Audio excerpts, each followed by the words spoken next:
Okay.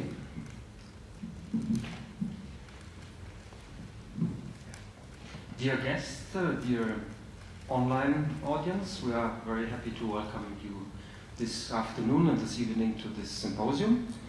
Green degrows, OIKOS. What about contemporary householding in times of the Anthropocene and biodiversity decline and the deconstruction of greenness? And we have a fantastic scope of speakers this evening, including, of course, the artist included in the show Green Degrows here at Muffathalle in Munich. Thanks for welcoming this exhibition, this performance festival, the living installations, and the symposium, which is part also of a longer series and the commitment of Muffathalle to dedicate themselves to the deconstruction of metaphorical green and to rematerialize the issues at stake when it comes to actually supposing that artists have something to say about these pressing issues that cannot be just solved by painting everything green. And so far we have a sample of speakers that come from different backgrounds, from philosophy, from economics, and social science, and that will also contrast the program by the artists being themselves, of course, competent researchers. So in the first half of the program, we are concentrating on the work by thisnovation.org and Rasa Šmite and Raitis Šmits, together also with economist and climate finance activist Erik Nowak from Switzerland. I'm going to be the one to introduce the topic myself, and will focus on the very notion of green growth in the light of greenness studies as such, and suggest that we may walk towards a general chlorophobia.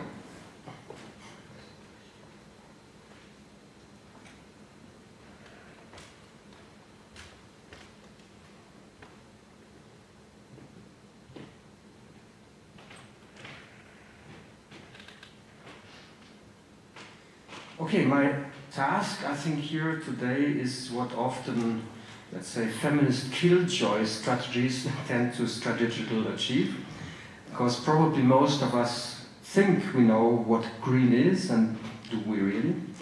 And probably most of us also think that we are green, and are we really? So we used to uncritically celebrate green's aleatory symbolism while neglecting its material and epistemological aspects, and delegating it to any kind of hermeneutic interpretation out of the blue, where it can mean all and its opposite. And unlike other colors, I claim, green seems to have a unique quality of obscured ambiguity, and which intrigues me personally since more than 3 decades now. And despite its at first sight positive connotations of aliveness, of natureness, the term green incrementally serves uncritical fetishistic desires to metaphorically hypercompensate for a systemic, let's say, necropolitics that has variously taken the form of increasing technical manipulation of living beings, ecologies in the biosphere. And first, of course, there's this continued usage to generally stand in for nature, the ecologically benign, that what grows without us, grown and green. But in parallel, the same color spectrum marks pathology and toxicity. Giftgrün, as we say, and find it already in the dictionary by the brothers Grimm in 1854, meaning sallowness, anemia, the lack of red blood. And then green acts, as we can say, as kind of ouvert chameleon color, a medium per se, and a central cue in our cultural representations. And green is, I want to claim, paradoxically, the most anthropocentric of our colors. It plays a role, a central role in human evolution and self-understanding as color, chemical and optical materializations, percept, biological agency, semantic construct, ideology, just to name a few. And in its inherent ambiguity between alleged natureness and artificiality, it's being employed to reconcile humans with otherness as such. So for sure, we are witnessing a new generalized ecologization of thinking, such as compiled in Erich Hörl's ontology, a proliferation accompanied by a shift in the very meaning of ecology, which becomes increasingly denaturalized. Ecology without nature, as Timothy Morton puts it, switching sides within the nature techniques divide. And ecology as a concept is pluralized, including non-natural ecologies and even techno-ecologies, even in this compilation by Ehrlich. So when extending E.O. Wilson's well-known concept of biophilia, according to which humans possess an innate tendency to see connections with other forms of life and with nature at large, is ecophilia then green?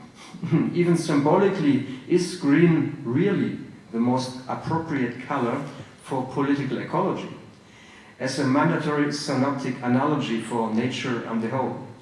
Is ecology as a discipline concerned with the relationships of all living beings with their environments, thus not favoring the way just humans perceive their environment in general and plants in particular? Or is today's ecologism anthropocentric in nature as well, insofar as it is dominated by the concern to protect humans themselves from their own pollution, alteration, and destruction? So wouldn't ecophilia then, also based on ecology's spectrality and variety, require a growing chloroscepticism, if not chlorophobia, as I put it? So the Greek oikos is a very interesting term and has both led to the terms ecology and economy alike, while we seem to favor the counting, the nomos, over the thinking, the logos.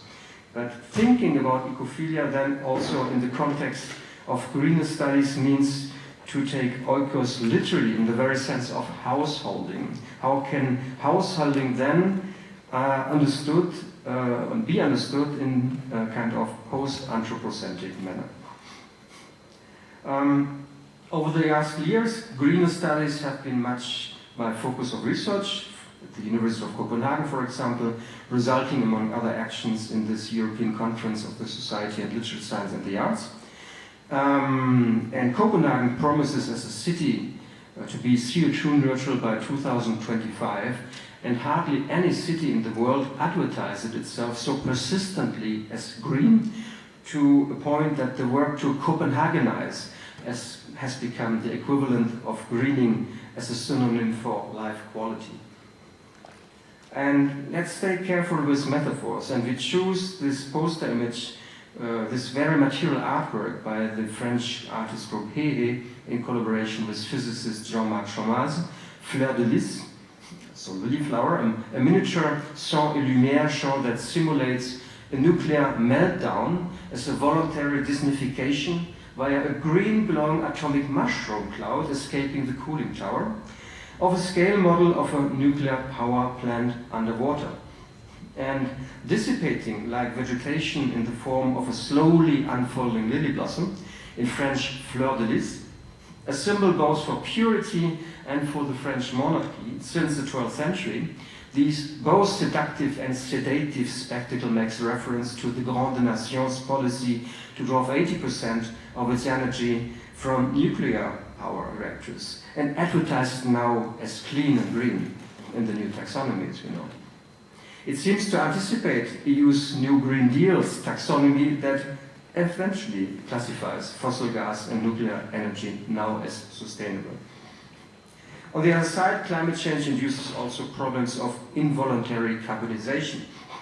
Let's think of this California State Assembly's historic piece of legislation that will see California commit to being powered entirely by renewable energy by 2045 by reducing greenhouse gas emissions and the reliance on fossil fuels, which was then overshadowed by these massive campfires that devastated Paradise and many other villages.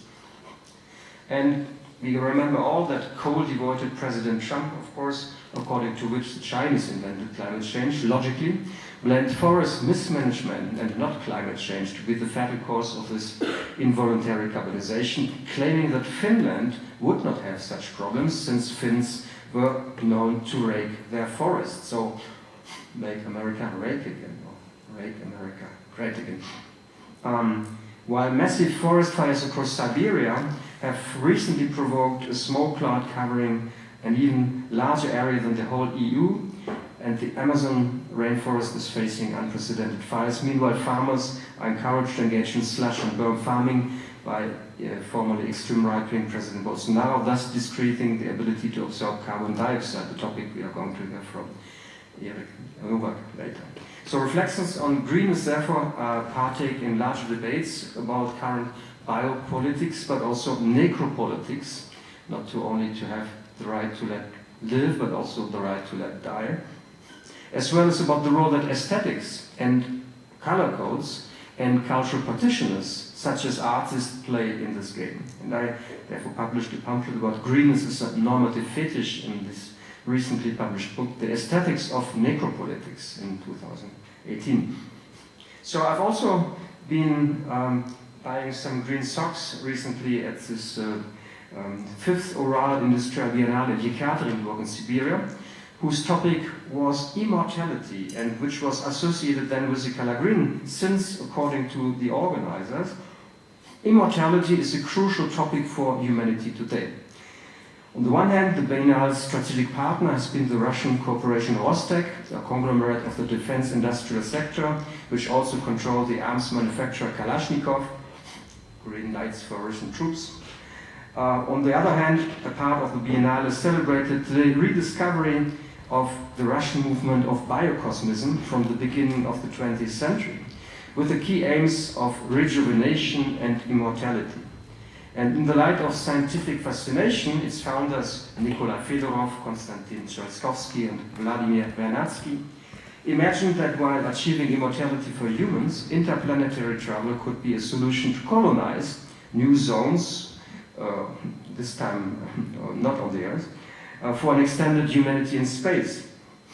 And what is also needed for space travel then is asbestos, a naturally occurring fibrous mineral used for fireproofing. And this is maybe why the Biennale visitors had the opportunity to discover one of the last open asbestos mining sites in a site called Asbest, precisely in this town, and still producing that product despite its recognized serious health and safety hazard.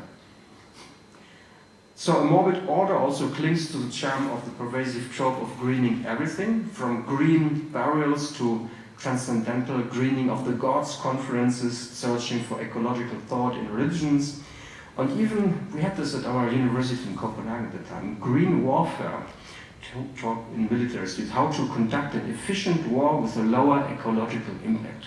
A very interesting question.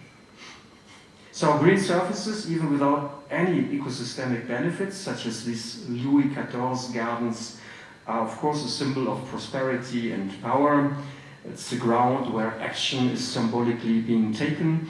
And even in desert areas such as the 100,000 square meters large field in the front of the Museum of Islamic Art in Qatar, paradoxes of green, such as analyzed by my dear colleague Garrett Doherty, who points to the significant environmental cost to maintain greenery in prosperous but dry urban areas, where green, in addition, of course, is also a symbolic color of Islam.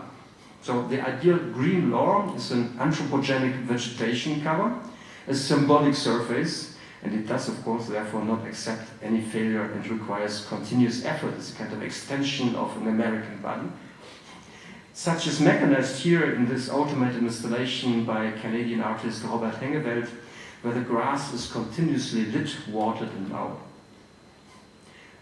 Good question, what is then maybe the most appropriate contemporary landscape painting? That could be the smelly chlorophyll performance with freshly shot grass and spinach by the Danish duo Boeing and Ørum, a kind of ephemeral landscape painting nearly fading away under your eyes. And while Timothy Morton is speaking at our conference, the artists are painting it and then have to reinitiate the painting from the top again because it already starts to fade out. So the history of green is also linked to the paradoxical research into pigments, and natural green pigments, as we know from plants, are easy to obtain but chemically unstable and unfixable, and quite often degraded also when containing copper, exposed to sunlight, and degraded their supports.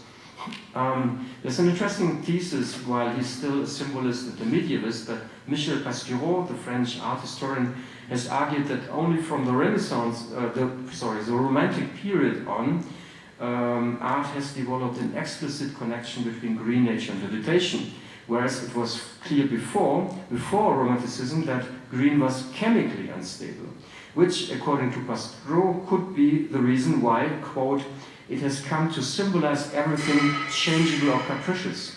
So this provocative thesis questions the possibility that there might be a kind of material technological a priori of green's metaphoricity and its use as a symbolic color because of its instability. And despite the, of course, pigments and dyes stable to be technically fixed, were difficult to obtain, and only with the advent of synthesis and chemistry were available, but were then also being considered the most toxic in art history. We know it especially from Vincent van Gogh, who was an emerald green enthusiast, and for the first time Impressionist painters could go out into the green with his handy metal tubes produced by the chemical industry, and ironically these came to represent nature and vegetation. And indeed it's hard to imagine and estimate how many painters and art lovers may have died because of the representation of nature during what James Wharton has called the arsenic century. And this bright, alluring substance, known mainly as copper acetoarsenide, was that highly toxic powder, first known as Scheele's green, then Schweinfurt green, because of the Sattler Farbenfabriken here in Bavaria, but also then Paris green, since it was used to exterminate rats in Parisian sewers. So an animal poison, popular not only in paintings but also in wallpapers, that probably have killed many. So this has not escaped the attention of neo-alchemist artist Adam Brown, who presented here at the Muffathalle this piece a year ago, and who presented these historical underpinnings also in this performative action installation called Shadows from the Walls of Death, where he creates live on stage as a performance this toxic arsenic-based pigment by reenacting recipes from the later 80s and early 19th century. So such green pigments were often used in these wallpapers to re-establish at home maybe humans' material connection to the color green, while the Industrial Revolution was concentrating populations in urban settings. So these mass-produced pigments were then also used by artists, and here we see that Adam Brown has actually produced a Van Gogh referenced image, the famous green window in his bedroom, painted in Paris green, only to be further bioremediated by bacteria-based microecologies, by extremophile bacteria in a petri dish capable of detoxifying arsenic. This is Scheele's discovery also of oxygen. We went with the student group today also to the Deutsches Museum, and there was a whole section about elements and also about Carl Wilhelm Scheele, by the way, who was the one who actually came up with this pigment. So it's interesting here, at Muffathalle, Adam Brown buried actually a fake Van Gogh painting under earth and under sunflowers, under real sunflowers, not representations of sunflowers, but real sunflowers, and being considered as hyper-accumulators and therefore able to detoxify souls and to bioremediate the toxins of the representation. A very kind of conceptual and biomaterial piece. Another kind of toxicity that we can find here in Karlsruhe-based artist Eva Maria Lopez, and it's kind of other domestical technical greenness that is portrayed by this photographer and garden artist when she captures Wohnzimmergrün, living room green, as a typical color to be observed on streets during soccer games. So then the ever and ever larger LED screens showing the green lawns of the playing fields become a substitute for vegetation, and at the same time the work also indirectly points to all the toxic ingredients sourced in precarious and hidden working conditions in other than Western countries that are necessary to produce such screens. So we have, of course, a large amount of disciplines that come here into play. On the one hand, engineers very often aim at critically branding green chemistry or green biotechnology as ecologically benign, whereas toxic green algae blooms may have done much to indeed diminish the overused association between green and ecological sustainability. On the other, climate research point to the greening of the earth and reverse its meaning. They talk about greening itself as the alarming greenest trends, the alarming effects of anthropogenic CO2 emissions. And here greening as action, of course, literally denotes that this widespread increase of unforeseen and unwanted vegetation greenness over, according to this paper, 25 to 50% of the global vegetated area between 1998 and 2009, whose drivers in this analysis here are elevated atmospheric CO2 concentration, regional climate change, and varying rates of nitrogen deposition. And disciplines such as the economic sciences continue to use the greenest trope in a sometimes naively literal way, and green growth pretends to reconcile ecologically sustainable economic development with business models, and has certainly come under critical scrutiny as a strategy, but not as a metaphor. Green very often still, without a further questioning, alludes to growth, and in economic theories voluntarily parallels vegetation growth. In a quite literal continuation from the French physiocrats of the 18th century. They stipulated governance by nature, physis and kratos, considering agriculture and the multiplying power of the land as a sole source of wealth. And as precursors of economic liberalism, their conception was followed by models that considered natural resources as infinite. And growth, therefore, as a metaphor, becomes unlimited, despite the timid entry of environmental concerns and issues into economic theory, especially since its 1970s. I'm not a specialist on that, but I leave this to Erik a little bit later. So economic theory rather analyzes a green paradox, according to Hans Werner Sinn, a Munich-based economist, and arguing that well-intended climate policies may even sometimes counterproductively accelerate global warming. This is the thesis. By contrast, media studies bemoan the speech of greening the media, which was very present also in the workshop that we just said, this novation.org, as a strategy by which information and communication technologies dress up as ecologically gentle in order to downplay the toxic ingredients sourced in this poisoning working conditions. And also the greenhouse gases produced, for example, by large cloud computing centers. So at the same time, greenness has become a much contested term in contemporary philosophy. And recent positions deconstruct political ecology in promoting ecology without nature, as in the case of Timothy Morton, that is dark and not green, with ecocentric alternatives to traditional anthropocentric ethics, which result to be interested in the environment only as a beneficial milieu for humans again.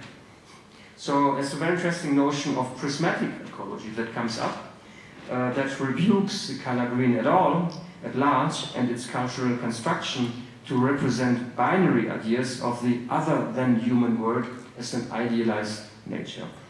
So the notion of prismatic ecology is a kind of way out. It's not a rainbow metaphor, and we have this also deconstructed in our new book that I hope Rasa has brought some copies with us today. Did you? Good.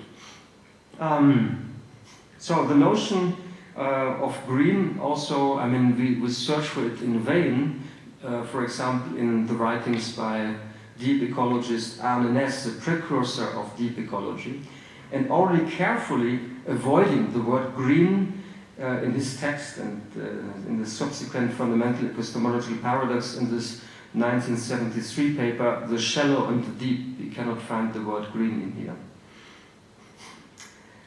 A very good example I like to point to is, because especially I think we're speaking also about the Amazons at some point. In his fascinating movie about Western explorers and colonialism in the Amazon, El Abrazo de la Serpiente, The Embrace of the Serpent, by Colombian director Ciro Guerra, he has decided to produce this film in black and white only, and one reason is that for indigenous people in the Amazon there are more than 50 words for the color green, which may indicate a more sophisticated appreciation of the environment. And the other reason for him, for the director, was that, quote, it would have not been possible for any kind of media, for any kind of film, video representation to give a real idea of what the green of the Amazon is. So definitions of greenness then need to question the fixation on just the optics of color and consider multimodal information such as taste, maybe the smell of green, especially in the context of native population. A good example for me also to study what greenness studies could be and what greenness is, what is made, how is it made, mediated, measured, and symbolically interpreted can be demonstrated when looking at an experience in Brazil. In 2016, I was driving through the highlands between Rio de Janeiro and Sao Paulo, together with a professor of art who had been transforming a piece of land into an organic farm. And I commented on this pleasant omnipresence of greenery all around us when she objected, well, we're actually driving through a green desert. My cows are starving, and look at, there's this only kind of spot of greenness over there. All the rest is empty for them in terms of nutrition. And then she further explained that with the help of slavery, most of the original rainforest had been cleared and logged to establish coffee plantations. And then when the slaves were set free, the plantations went down and empty green deserts took over, leaving a very reduced biodiversity behind. So one of the questions for me is also how greenness is being measured with regards to ecology and climate-related measurements, modeling, and visualizations. Just two examples on that. So first case would be constituted, let's say, by this abstract remote sensing measurements of satellite-based NDVI, it's Normalized Difference Vegetation Index, a technique by which large pixels of more or less uniform greenery are being measured, and the mission of which is to map carbon exchange, crucial to assess impacts of CO2 sequestration strategies. Of course, here vegetation is seen monotonously as greenery, as abstract, quantifiable CO2 neutralizers in the framework of what philosopher Natasha Myers has called global carbon budgets as the ultimate metrics of planetary health. Taking also account these kind of green deserts of recently planted monocultures, but qualitatively neglecting biodiversity data. And as Natasha Myers points out, green beings may yet be, quote, rendered climate criminals when it's argued that old growth forests should be logged to make way for young managed forests, which according to the models and calculations absorb more carbon from the atmosphere. But we could imagine also, and I went to Michigan last week to test this device, degrees of greenness could also be measured on the ground by these plant-based, for example, this plant color analysis with handheld devices, which replace and compensate for the increasingly lost human competence to evaluate plant color differences and their underlying functionalities. Not only to measure greenness in leaf chlorophyll and other pigments, but also, for example, to help emulate insect color vision in order to anticipate interaction between plants by detecting pollination patterns. So here qualitative data could be obtained. And this strategy resembles what feminist science philosopher Donna Haraway has described as situated knowledge, that implies, as opposed to claims of abstract, godlike scientific objectivity, to position oneself. I like this quote very much. Vision requires instruments of vision, and optics is a politics of positioning, and instruments of vision mediate standpoints. Positioning is therefore the key practice in grounding knowledge organized around the imagery of vision. And much Western scientific and philosophic discourse is organized that way. But on the opposite, this situated knowledges are about communities and not about isolated individuals. And the only way to find a larger vision is to be somewhere in particular. And this is a science question, according to Haraway, and feminism is about objectivity as positioned rationality. So, in order to accompany greenness studies with cultural activities together, we have just been concluding, together with RIXI Media Center for Arts in Riga, this EU-funded EU project, Green Revisited, Encountering Emerging Naturecultures, and initiated together with RIXI and 6 other international partners. And it resulted, among other projects, 2 exhibitions where green has been conceptually opened up and inverted. Ouvert, Phytophilie, Chlorophobie, Savoir Situé, at the Emetro Transpalette Centre in Bourges, and unGREen at the Latvian National Museum in Riga. And despite that different media, the artworks both in the unGREen and the Ouvert exhibition employ greenness with techno-scientific awareness, with criticality, and also with a deep media analytical approach going against the grain of the typical kind of dominant color symbolism. So this is a book that we're also presenting today, and I think we have a look at that in the break. Finally, the most recent adventure is, for me, an interdisciplinary artistic research project currently conducted together as a duo with French visual artist Julie Navarro, who has a body of work herself that investigates diverse phenomena in the landscape. And we call it La Chasse au Vert, hunting green, in the rural French area of La Creuse. And it is a sparsely populated area, which is also the home of forestry activity and timber industry. The development of the label of green tourism is very prominent. Intellectuals and ecological activists moved there. So many paradoxes related to the greenest trope become palpable in this area.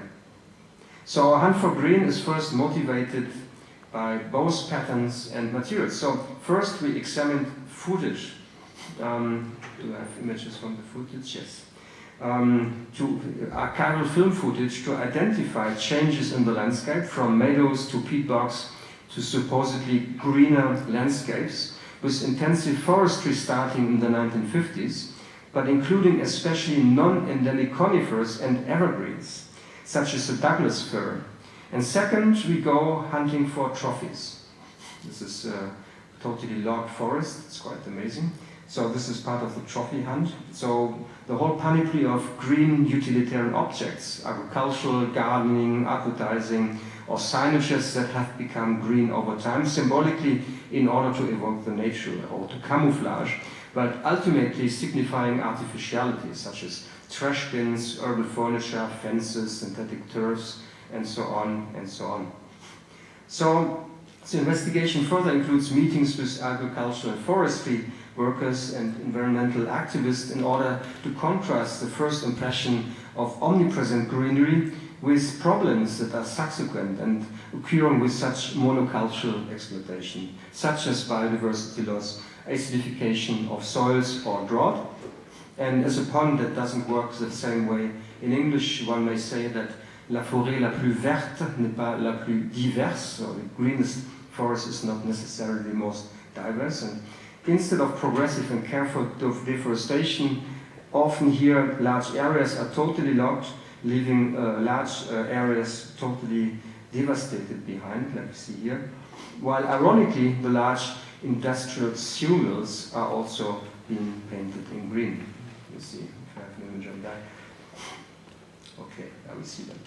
So we document the general shift of gardening gear also to be colored in green, pesticide bottles, greenhouse gear, in standardized green use, and ultimately the goal is to identify an average of all these artificial green tones as masquerade and establish and produce our own pigment, a pigment brand that can be applied then again also by Julie Navarro to a variety of transformed objects.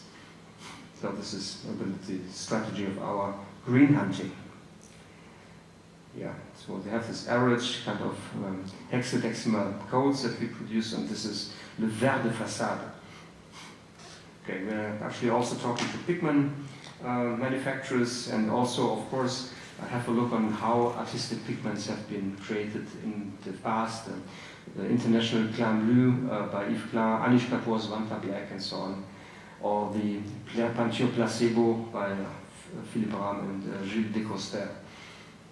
Okay, so as an introduction, I just want to conclude here. So applying greenness to a variety of disciplines as a traveling concept may seem pointless, since these questions lead to such a large variety of knowledge areas, from chloroplast engineering, biosemiotics to philosophical anthropology, color ethnography, and so on.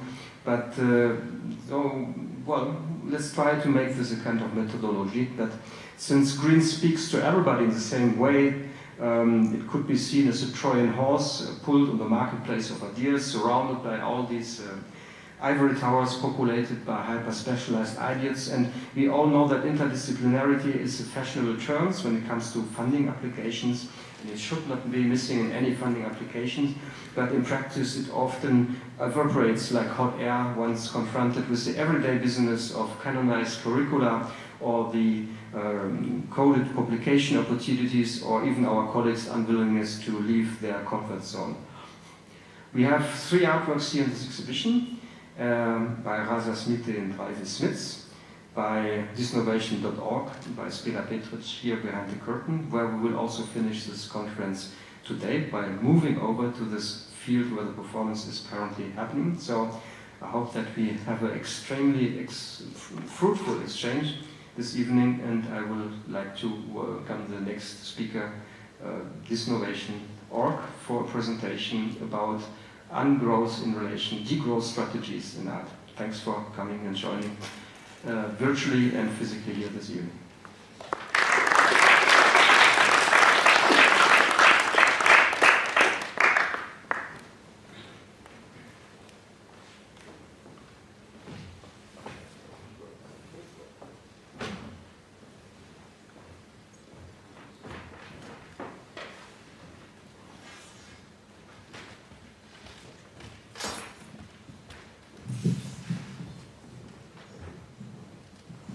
Thanks, Jens.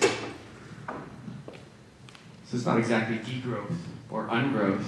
I mean, it's post-growth. That's the name of the project. And that's not necessarily that post-growth is something good, but it's something coming, probably the way that Europe seems to be showing its fealty to a certain idea of what the future should be like, and it should be a future with less energy income, and that means deindustrialization, whether we like it or not. And we'll see how this less growth situation will transform our societies, and that's part of what we're kind of looking at here, preparing for a less growth situation, less growth day to day.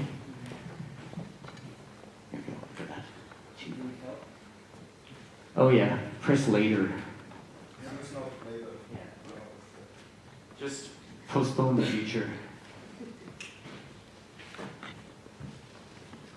All right, so yeah, we will present basically the genesis of the project, like the process that led us to this series of projects.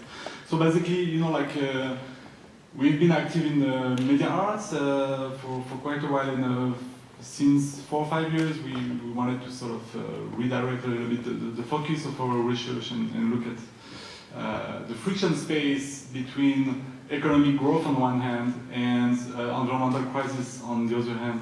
And we collected this strong intuition that that was a very fruitful space to look at and to interrogate, and it's basically the foundation of a research project that we started at this time.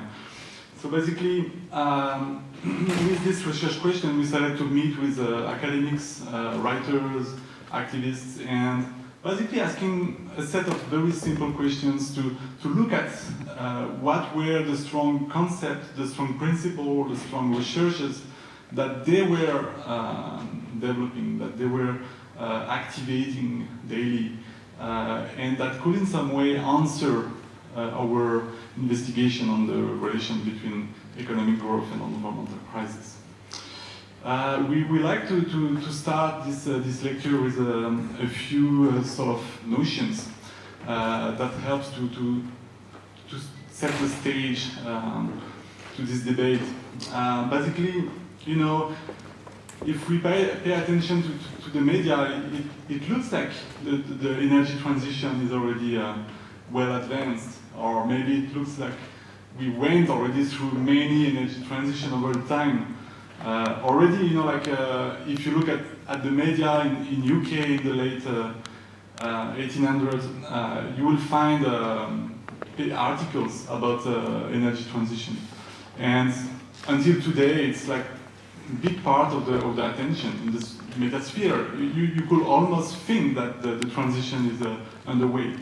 On the other hand, when you start looking at the numbers, at the statistics and at the material use of energy in society, it's merely an addition of new energy sources, one on the top of the other.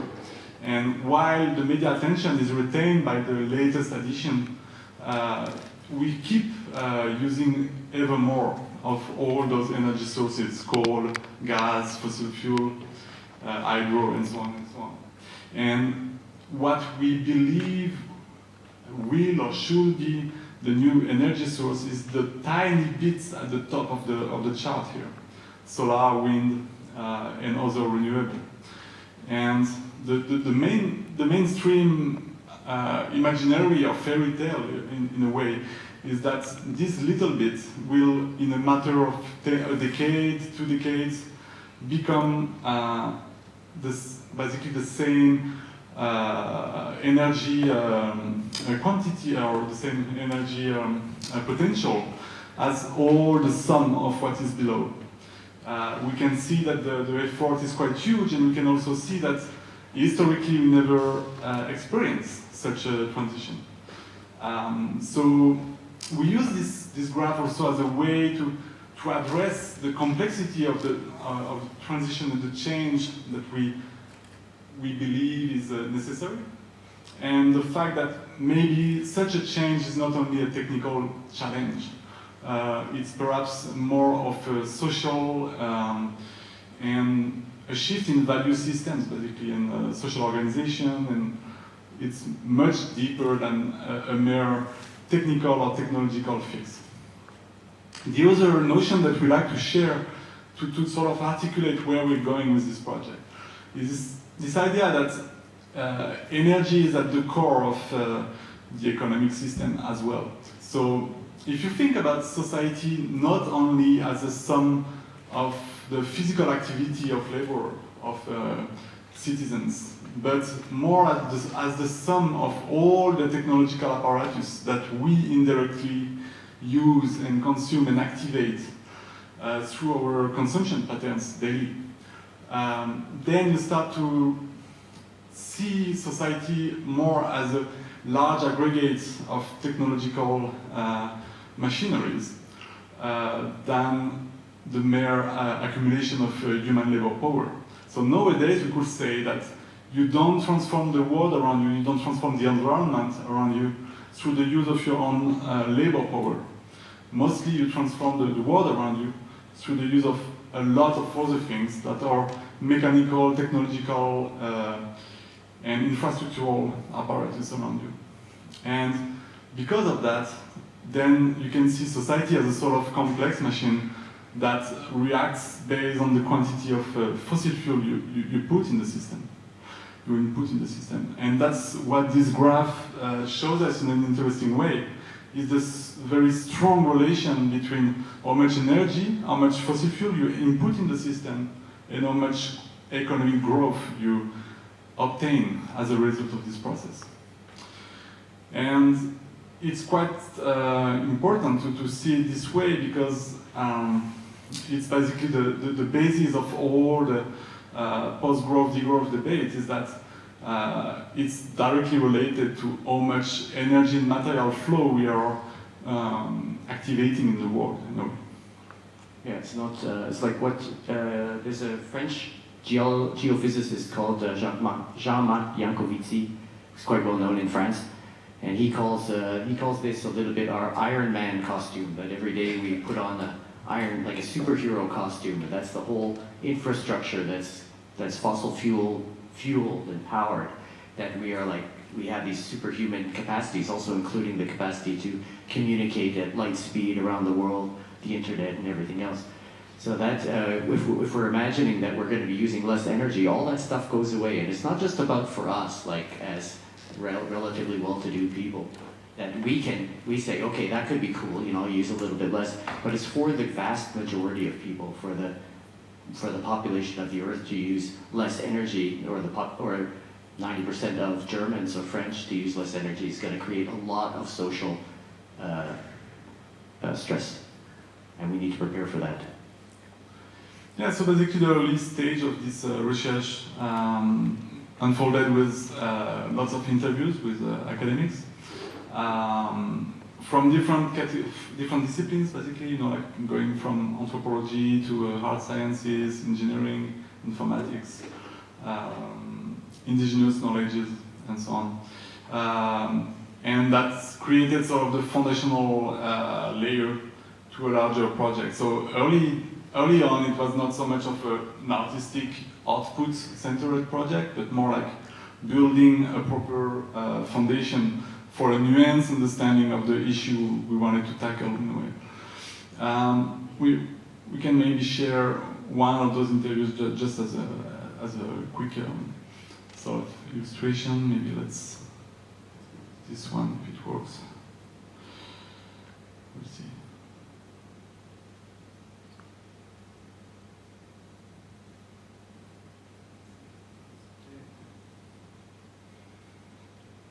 Okay, so we will switch that. One of the important functions of this project is to make, like as Jens was mentioning, you know, we talk a lot about transdisciplinarity, and there's a lot of scientific research going into various aspects of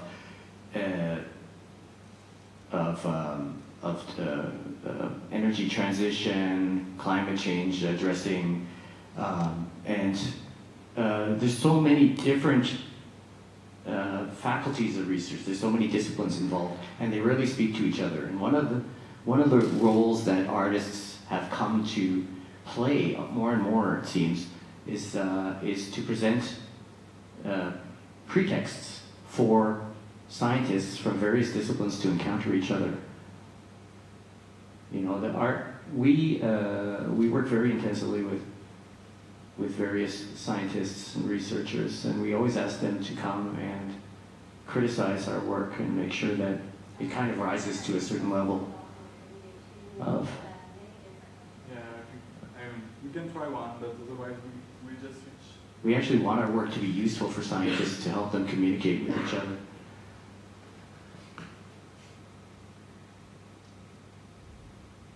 Let's see if that's sustainable.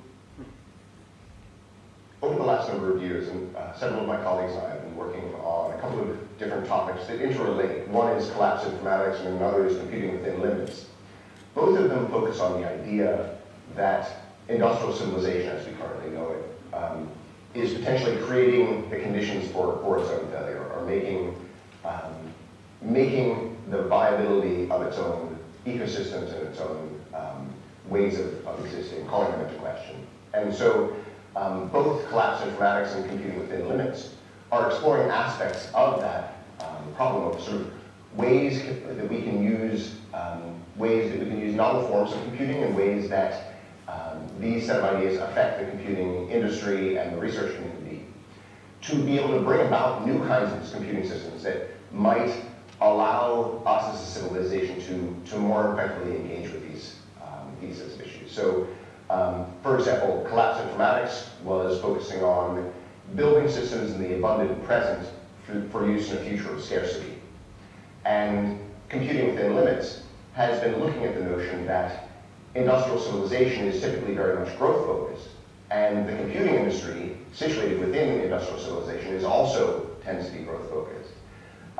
However, there might be new kinds of computing that could arise that could support a degrowth or an anti-growth type of direction for civilization, with the broad sense being that that will either be something that we go into voluntarily by transforming civilization into something that is not so growth focused, or something that will be thrust on us involuntarily as civilization potentially begins to collapse around us over the next couple of decades.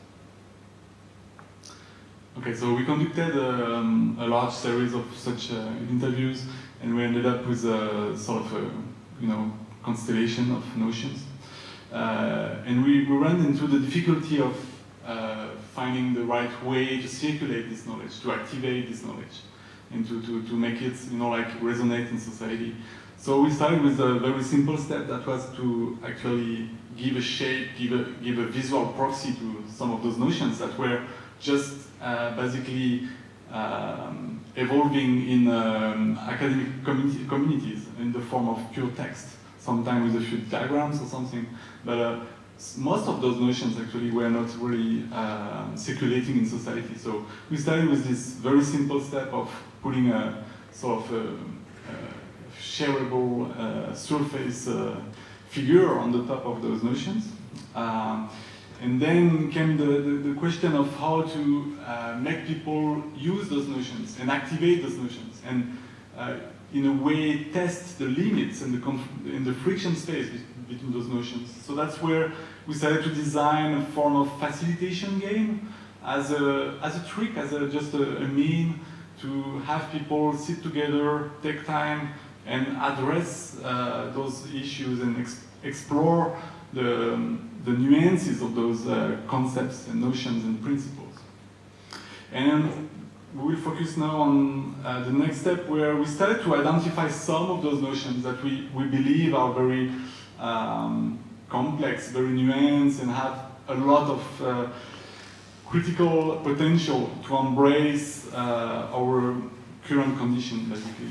And we developed larger installation projects, larger lab experiments that we show as art installations. So we look more precisely to 3 of those post-growth prototypes. So the first one basically look at a notion from Buckminster Fuller, is the notion of energy slave. So in the 1940s, Buckminster Fuller wanted to find a way to illustrate the immense increase in lifestyle that happened in North America. And he realized that his contemporary citizens were enjoying a lifestyle that has nothing in common with anything that existed in the past. And that also had nothing in common with the power you can deploy with your own body. So he found sort of, as an illustration, as an abstract notion, the idea of energy slave as a unit to compare the lifestyle we are enjoying every day, using fossil fuel, using machines and so on, with the labor capacity of one human adult. So one energy slave is basically the labor capacity of one human adult that will work for you daily. And he realized that at his time in the 1940s, it was already 100 energy slaves per North American. Today in Europe, it would be closer to 500 energy slaves for one human. And based on that insight and notion, we started to develop translation units, units of measurement, to translate between the energy intensity of fossil fuel and the duration of labor, of human labor. So here you can see those units going from 1 hour to 1 year.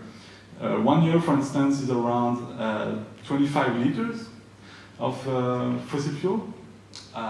And you have to imagine that it's the equivalent to working 8 hours a day, 5 days a week, all year long. So it gives sort of a materiality to those order of magnitudes that are so far away that they are even hard to conceptualize. And we have to realize that fossil fuel is at the core of most of what we depend upon. Because every day we tend to think through media that electricity is the main driver of our lifestyle. But that's what happens in your house, in your apartment, in your room.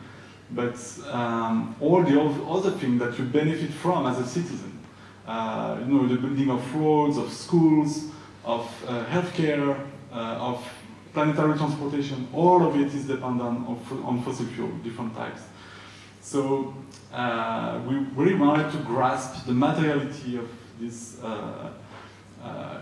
extremely intense energy source, and how radically different it is from our own understanding of labor and effort and ability to work and transform the environment in a way.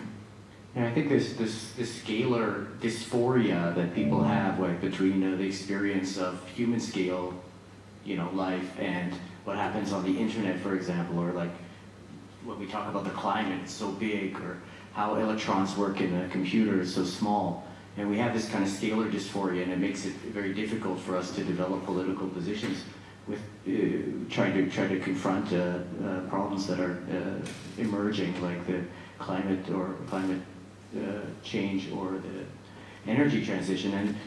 And I think it's important to this kind of work, what we're doing it's important to re-emphasize that there is no immateriality, there is no immaterial industry, there's no immaterial communication. It always comes back, even if you're talking about electronics, electric. If you see here at the Muffatwerk, you have turbines, right? The turbines have to move. Somebody has to build the turbines. Somebody has to maintain the turbines, right? I mean, the building that the turbines are in has to be built and maintained. And like there's labor in the whole process, and there's energy in the whole process that needs to be transformed by machines. And those machines have to be built. So there is no world of electronic communication, for example, without energy and machines and labor.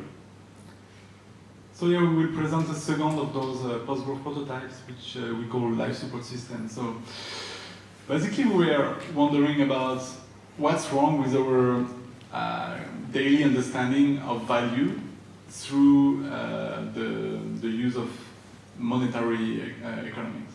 So basically, like in the daily type of economic system we use is basically neoclassical economics, and it assumes that nature resources are unlimited, and therefore that their value can be assumed as zero, as negligible.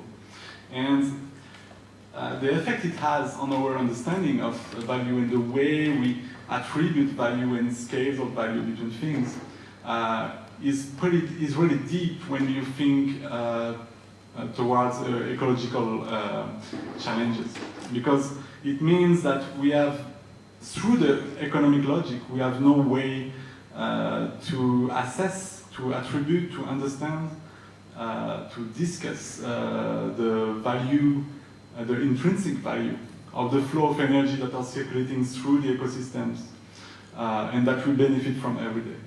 So we wanted to create a very simple experiment that will address that specific issue and that specific way in which daily economics obscure our relation, our intense network of relations with the biosphere. So the experiment takes the shape of 1 square meter of wheat cultivated indoor.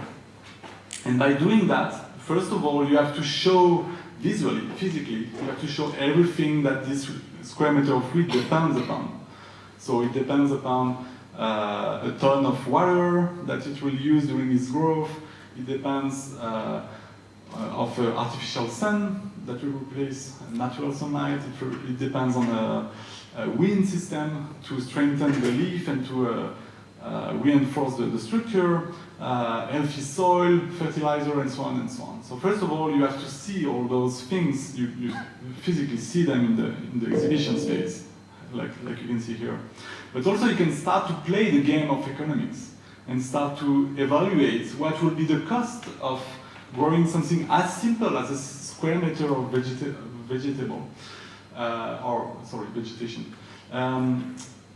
separated from natural ecosystems.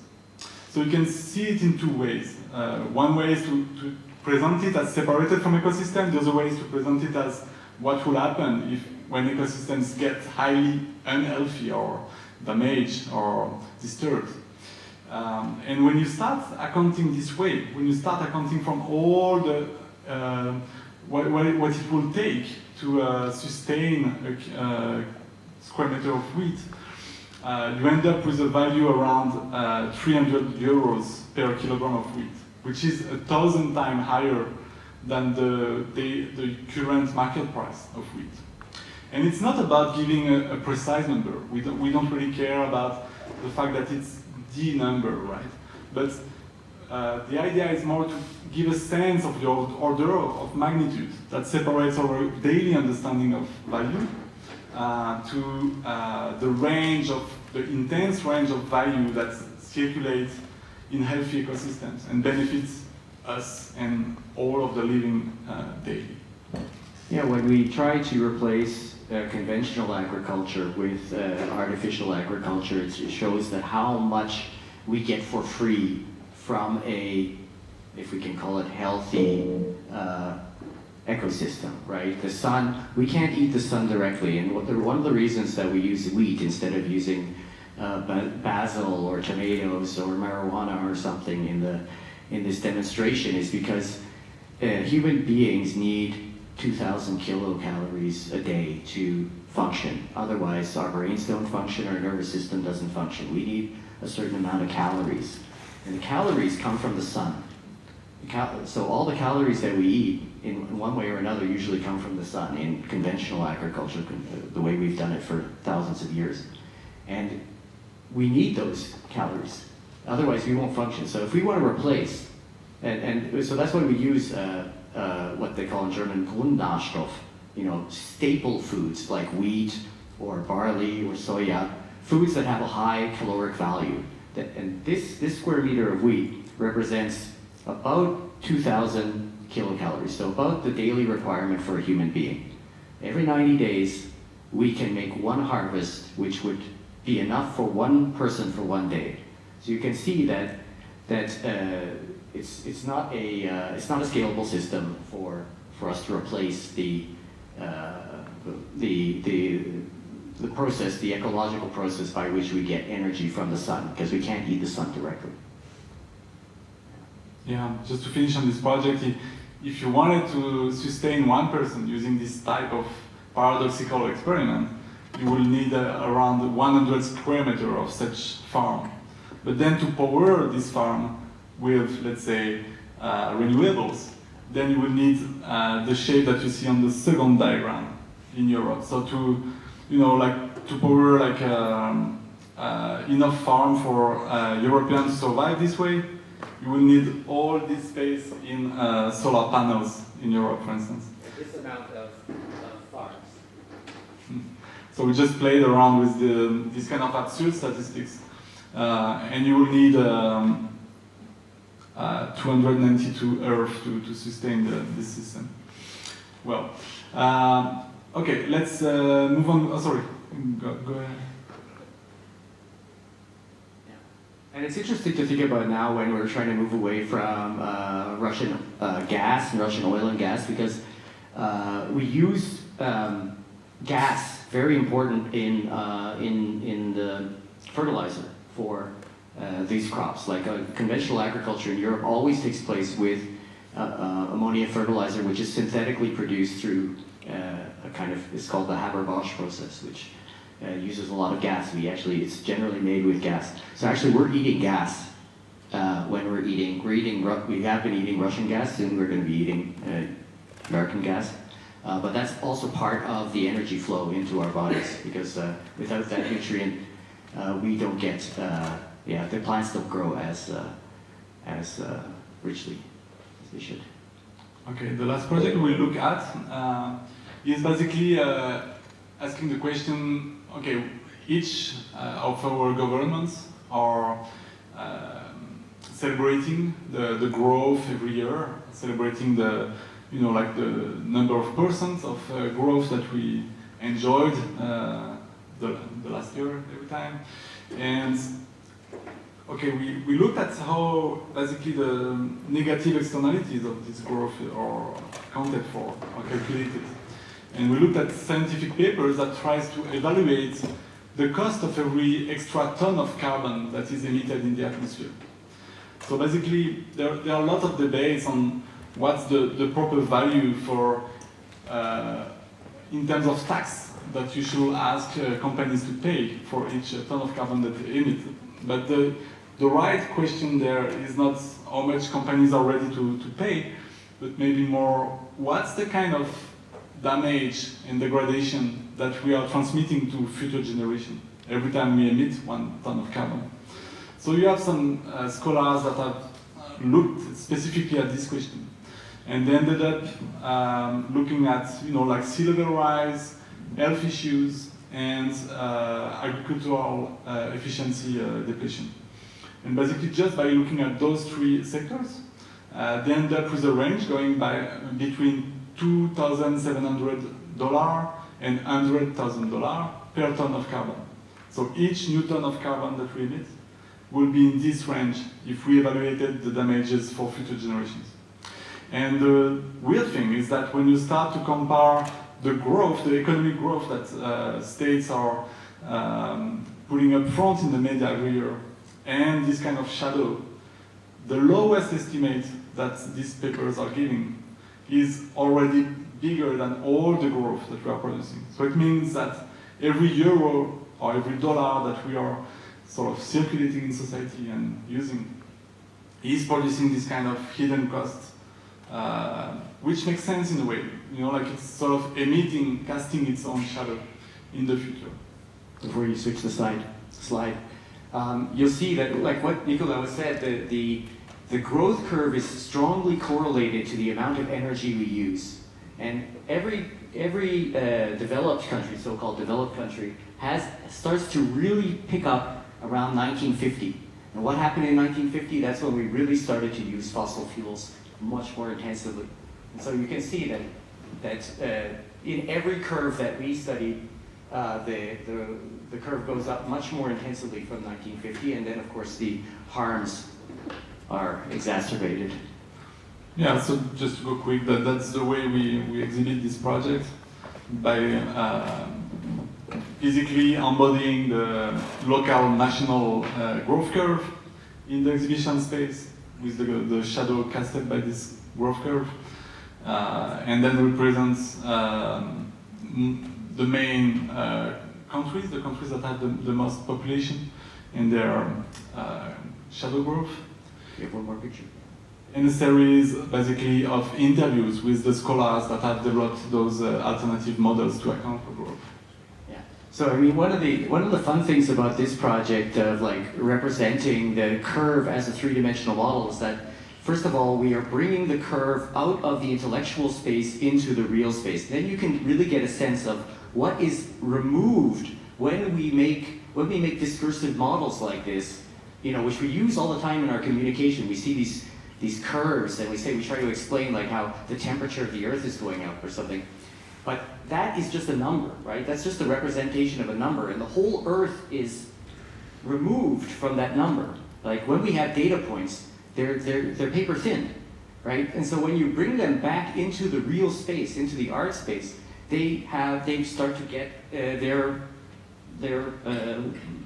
body back, the body of the real world, and then they also start to cast shadows.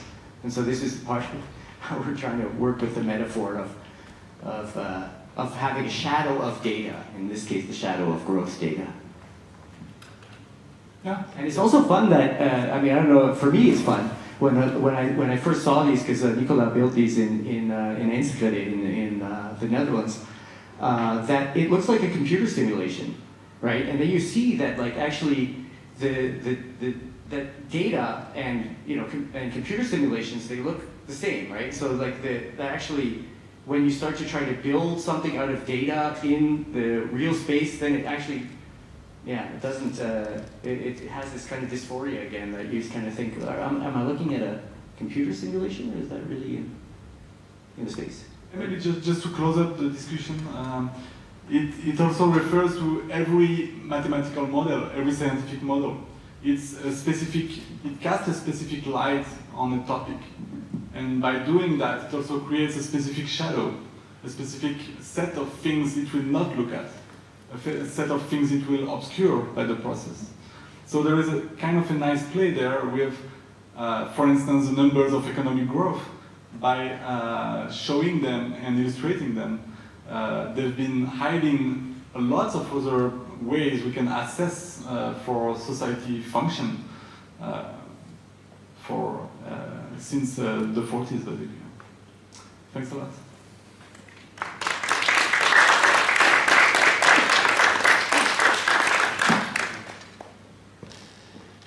Maybe we can take one or two questions.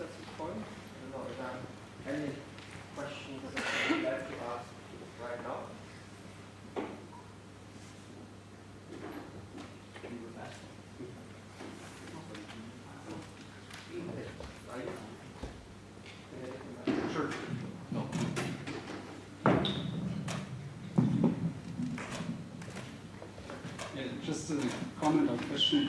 Without going into the technical details of what your very interesting analysis shows, but in some of the graphs you can see that actually the growth is still bigger than, let's say, the costs as you calculated, right? So, and it looks, I mean, maybe I'm wrong, but it looks that for the not so developed countries that's the case, and also for some of the developing countries in the very latest years, it looks like that the cost has gone down on a relative basis, right? So like, especially if you compare to before the 50s. I mean, is this something we have looked into further? I mean, because of course it's not just, I mean, that the overall message I think is very clear, but of course what we care about is also the dynamics and how it's going to evolve in the next year. So first of all, those diagrams are not they are not exact addition subtraction, because basically the materiality of growth on the top is not meant to be balanced or subtracted with its shadow or damages in the future. Those are two different things. They are related historically, but those damages are things that will have to be assumed or actually experienced by anyway in the future. So they relate, but they are not things that are that will be balanced or like subtracted one to the other, because the money growth is used as it is circulated in society. The monetary growth. It's not something you can use to compensate for those future damages in a way. So there are two different, let's say, layers. And indeed, you can see some patterns. Like here, you can see that while growth is continuing logarithmic, the imprint is not logarithmic. It may be the effect of some of the CO2 conscious policies and changes, which doesn't necessarily mean that the path is enough to totally change the dynamics. But in some countries in the world, the most wealthy countries, there is sort of a tendency, like in the Netherlands and places like that. Yeah, there's also like, I mean, there's, as Nicolas said, and that's in our paper that accompanies this on shadowgrowth.earth. There are several models that you can attribute a value to a ton of carbon dioxide, of course, in the atmosphere. And this one is not the most. Which one is this? Is this IPCC? Is that the Archer? That's the Archer. So it's the lowest level of Archer, because is the low. Yeah. So like Archer is the most extreme, but the lowest level of Archer is like the highest level of IPCC, which is, there's many models of how to attribute how much harm is done by but you know it as well. I mean, that's also which we'll hear about in a second, how to quantify the negative externalities, how to quantify the harms of 1 ton of carbon dioxide in the atmosphere. There's so many ways to do it, and there's ways that are more acceptable to the business community, and there's ways that are more like philosophically or scientifically considered legitimate. And so, we took something in the middle here, but you could easily make that shadow a lot darker. Any further questions at this point? Then I think we will be moving on. Thank you so much for this very interesting, also re-embodiment of data.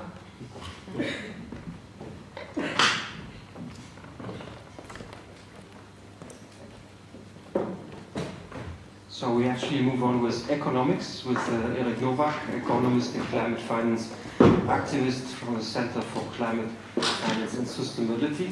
The title of his speech, Tokenizing Nature to Degrow Deforestation. Let me just this.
it's nice. Yeah.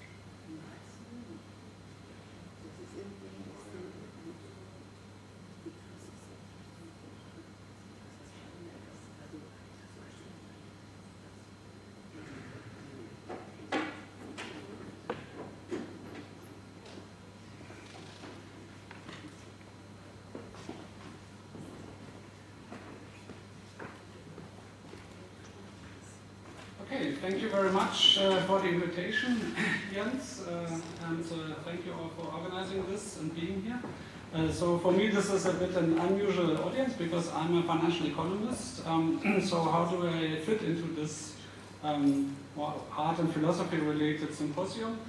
So maybe to give you a bit of a background, so 30 years ago, when I was a student, I was a member of what was then the first environmental economics initiative, and it was called OIKOS, like the symposium tonight, so which I'm very happy about.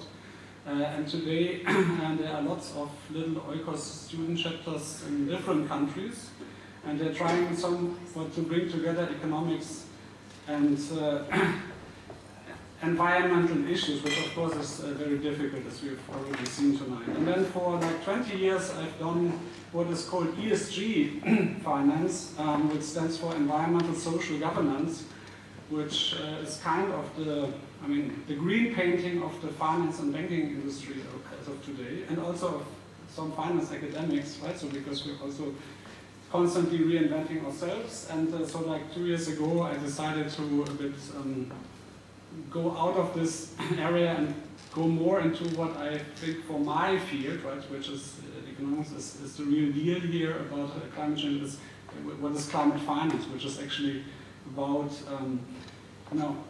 I could say how to save the planet with money, but it's really more also about the let's say the market functionings and financial instruments that we could use maybe to alleviate climate change. And that's basically what I'm talking about tonight, right? So the talk is called Tokenizing Nature. It's not a technical talk about tokenization. Also, I will even talk a bit about this. It's more meant in a generic sense, but it's really about what we can do to alleviate deforestation, in particular in the biome of the Amazon, which we've already talked a bit of today. And I think I don't have to mention this to most of you, but we all know about climate change, and this year in Science there was published a paper which was highlighting several tipping points that the planet is facing, and many of these tipping points we probably have already reached, right, without even being aware of this. And most of you, or some of those you have probably heard of, right? So it's the melting of the Arctic ice, of the greening of the regreening of Greenland, right? So another greening, but with a dramatic impact. And maybe one which you haven't been so familiar of as a tipping point is the so-called Amazon rainforest dieback, right? So, and a tipping point here always means two things, right? So it's once a point of no return, or let's say a very long-term return only, but it also means that more CO2 is released into the atmosphere than absorbed by the biome or ecosystem, right? And that's what some researchers claim has already happened in the Amazon, which actually doesn't mean that now it doesn't matter anymore to keep it as it is, right? So to regrow, but even more urgent it is to save what is there, right? So like, so don't misunderstand this as like, okay, we've reached a tipping point, so now we don't have to care anymore because there's nothing we can do anyway, right? So, and so when many of these tipping points are reached, there is no way that we can meet any Paris goals, right? So 1.5 to 2.5, it's all, it will all be lost anyway. So, I mean, we all know about these effects, right? So 1 million species is at risk, and coming to deforestation, so in 21, 26 million hectares of forest have been burned or deforested around the globe, right? So, and alone in Brazil, 3 million hectares have been lost of rainforest, which is an incredible amount. So you may wonder where the other millions come from, and a lot of those have been in Russia, actually, in Siberia, as you mentioned, right? So which is not as important, let's say, for carbon sequestration, but it's still, of course, a dramatic loss, and probably one where we have no political influence whatsoever, and also no financial means whatsoever to stop this. Right? And what many people don't know is that deforestation is mainly due to conduct agriculture, is the main driver, or the single most important driver of climate change. Right? So according to IPCC, it's also, if it was a country, the number 3 country in the world after the US and China in terms of global emissions. So the estimates range between 15 and 20, some older estimates even 25% of carbon emissions are due to deforestation. So it's a very important field to tackle if we want to do something against it. So I'm focusing here particularly on the Amazon rainforest because first of all it's one which we all know about, right, where the deforestation loss is extremely dramatic and where we also all have some kind of emotional bonding to, right? So like forest is something where most of us can emotionally bond to, I mean, I at least. And I've been a visiting professor in Rio de Janeiro and Pernambuco for 3 times, so I know Brazil as a country. And I also have been into the forest. And it's a very aesthetic environment. And we all know the importance it has for the climate. And so what many people don't know, so the way deforestation works is that it eats into the forest like a cancer, you can imagine, or like a virus, right? So along a certain border, right? So like it's not that we have different points in the forest, we have deforestation happening. I mean, like in some small instances that's the case, but the main drive of deforestation is from the borders inside, right? So especially from the south to the north. And so this is called the arc of deforestation, and you can see it here on the picture pretty clear. And you see also that there is something called tree cover loss, and then there are some protected areas, and the protected areas are in blue. And however, in reality, these protected areas are not all protected. And why is this the case? Because one thing that most people are not aware of is that, for example, the Brazilian rainforest is not a state forest, right? So it's not a public property. More than half of it, or around 50%, are in private property, right? So and not just recently, but sometimes for 100 and 150 of years, it's that families own the forest, right? So and they can or could do with it whatever they wanted, right? So of course they will also go for the most economic profitable use, right? So that's a matter of fact. And so, for example, legally, each landowner of forest can deforest 20% of the forest. So that's a personal right to the owner. And if we want to convince them not to do it, right? So we need to give them an alternative economic use for it, or to bribe them, or however we want to call it, right? So, but we need to compensate these people. And it's not always rich people. They are very wealthy owners, of course, but they are also not so wealthy owners or small collectives of landowners. And what most people in Europe or in the Western sphere cannot imagine, that the global climate change is not on top of their priority list, right? So many of these people don't have enough to eat for their families.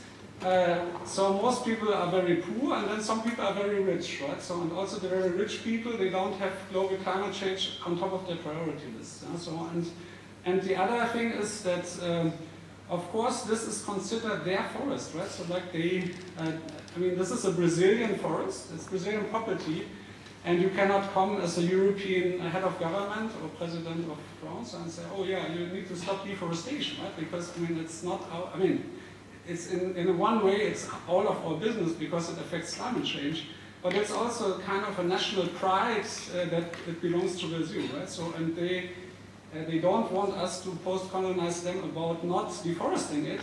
Okay, of course, we all know how important this is, but we need to be very convincing in how we do it, right? So, and the most convincing argument in our world, or a very convincing argument, is typically a financial flow or money or You can call it a right, you can call it a compensation, whatever, but that is typically what can convince most people for not doing an unwanted action, right? So like, and just let me put it this way.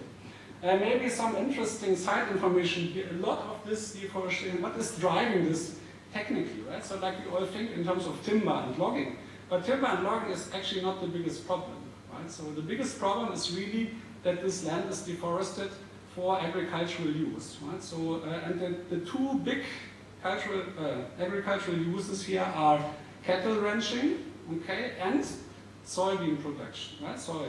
So, which doesn't or should not make you feel guilty for being vegan or using soy products, but I mean, the whole issue is very complex, and you can see here, this is a recent article from Nature Sustainability, and again you see this arc of deforestation, right? So the deep green part is the only part of the rainforest which is really left, right? So, and all the lighter parts to the east and the south are already deforested to some large extent.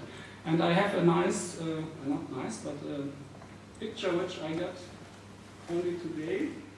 And so I got this from a Brazilian project developer, and this is really the arc of deforestation as it looks in reality, right? So, and you may think, oh, this looks like if I fly with Lufthansa over Germany, and then we have some forest, and then we have some agricultural space. No, this is really the rainforest, but this is the arc of deforestation of the rainforest, right? So, and you see these almost like squares which are cut out of the forest, right? So, and if we would go further down with a drone, and then you see how tall these trees are, right? So, like, I mean, like this, it looks pretty flat, but it's really like a huge wall that we have here on the angle, which is still forest, right? So, and so this can maybe demonstrate how important it is to keep this border intact, right? So, because this is exactly where deforestation continues into the forest, where there is high deforestation pressure,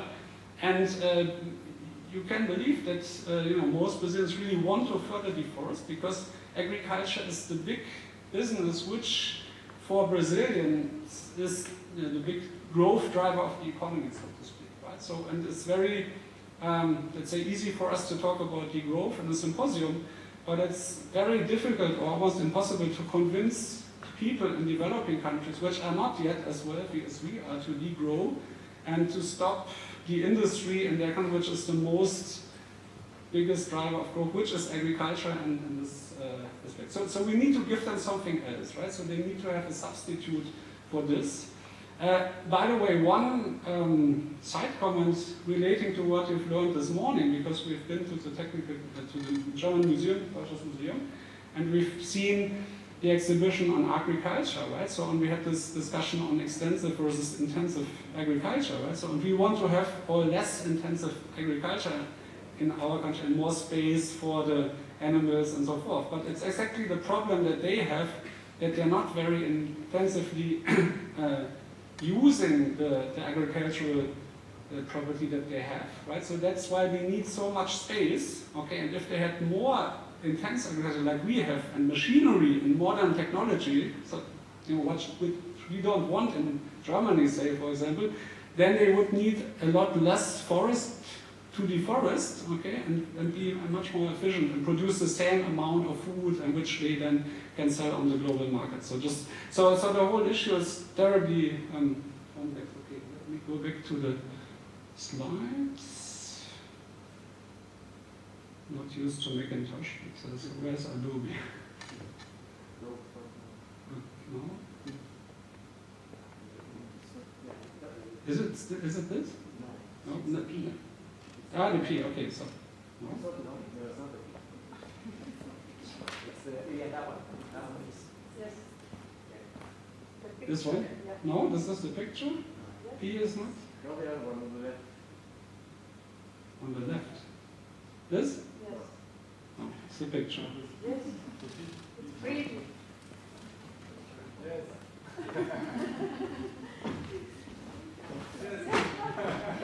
Which one is it? He's using two P's. Or he's using two. Did I delete my own presentation? I deforested my own presentation in that sense. So.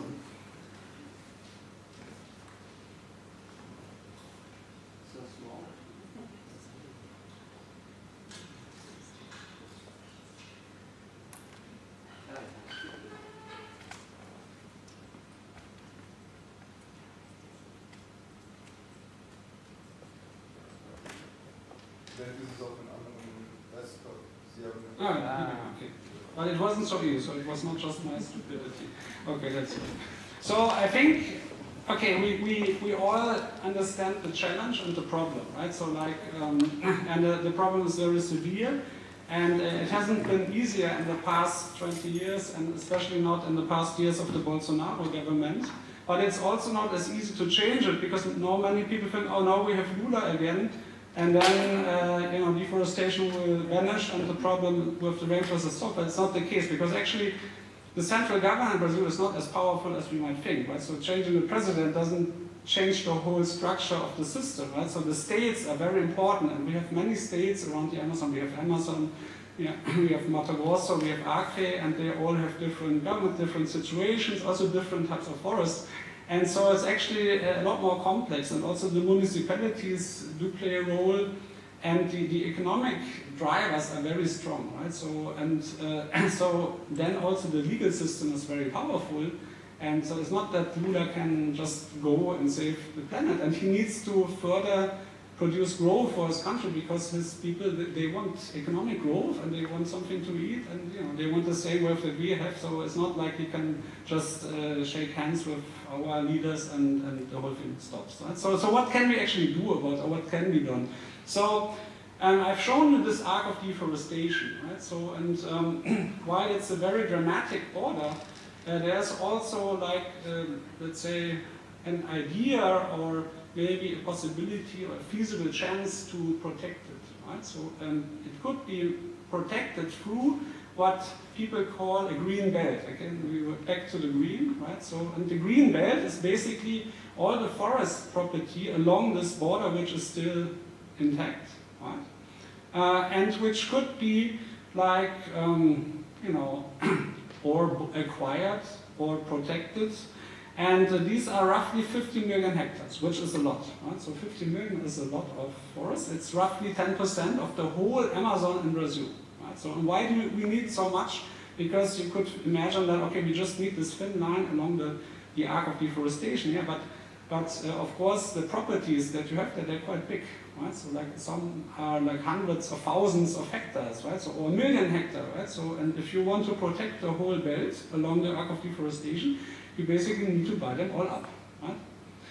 And so, of course, the more we can protect them, the bigger would be the positive impact on climate change, or the mitigation of climate change at least. So how can we actually achieve this?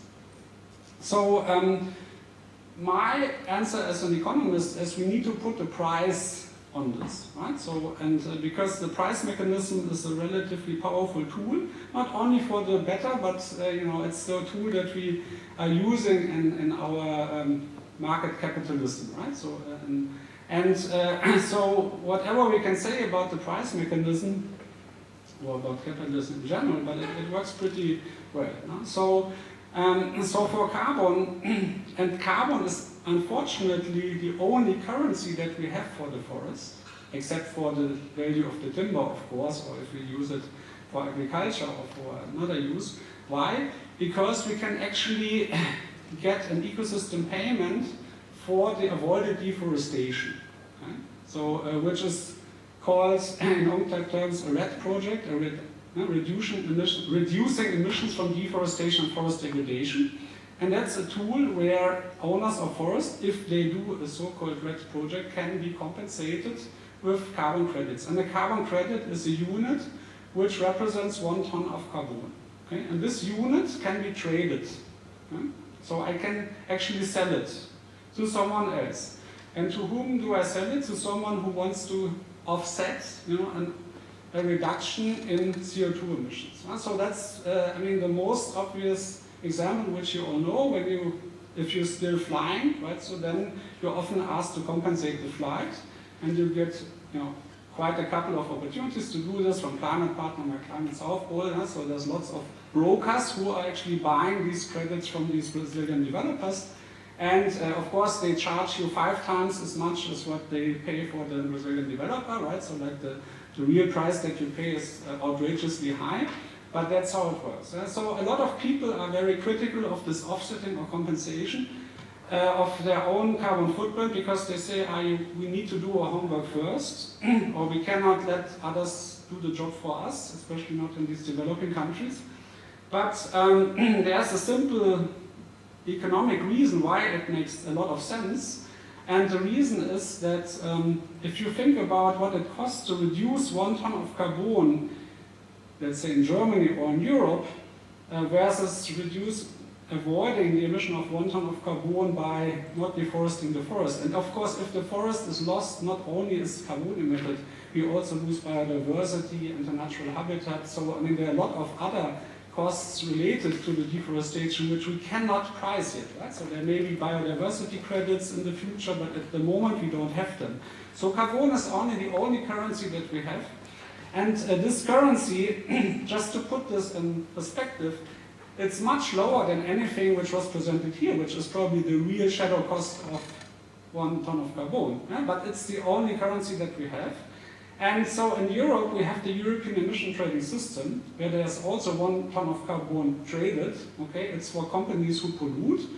Okay, and the companies get a yearly allowance to pollute as many tons. And if they want to pollute more, they have to buy on the system. If they pollute less, because they have more efficient energy or production units, then they can actually sell their allowances on the system.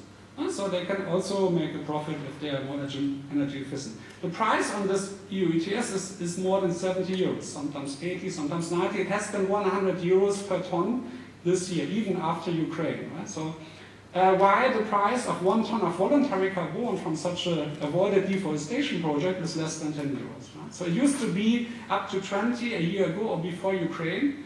But of course, now it's not as attractive anymore, because now we're already fighting with higher energy prices.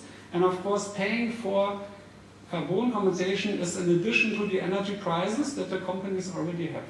Right? So if they are already facing higher energy prices, they are less prone to also paying for what we call voluntary carbon. So why is it voluntary?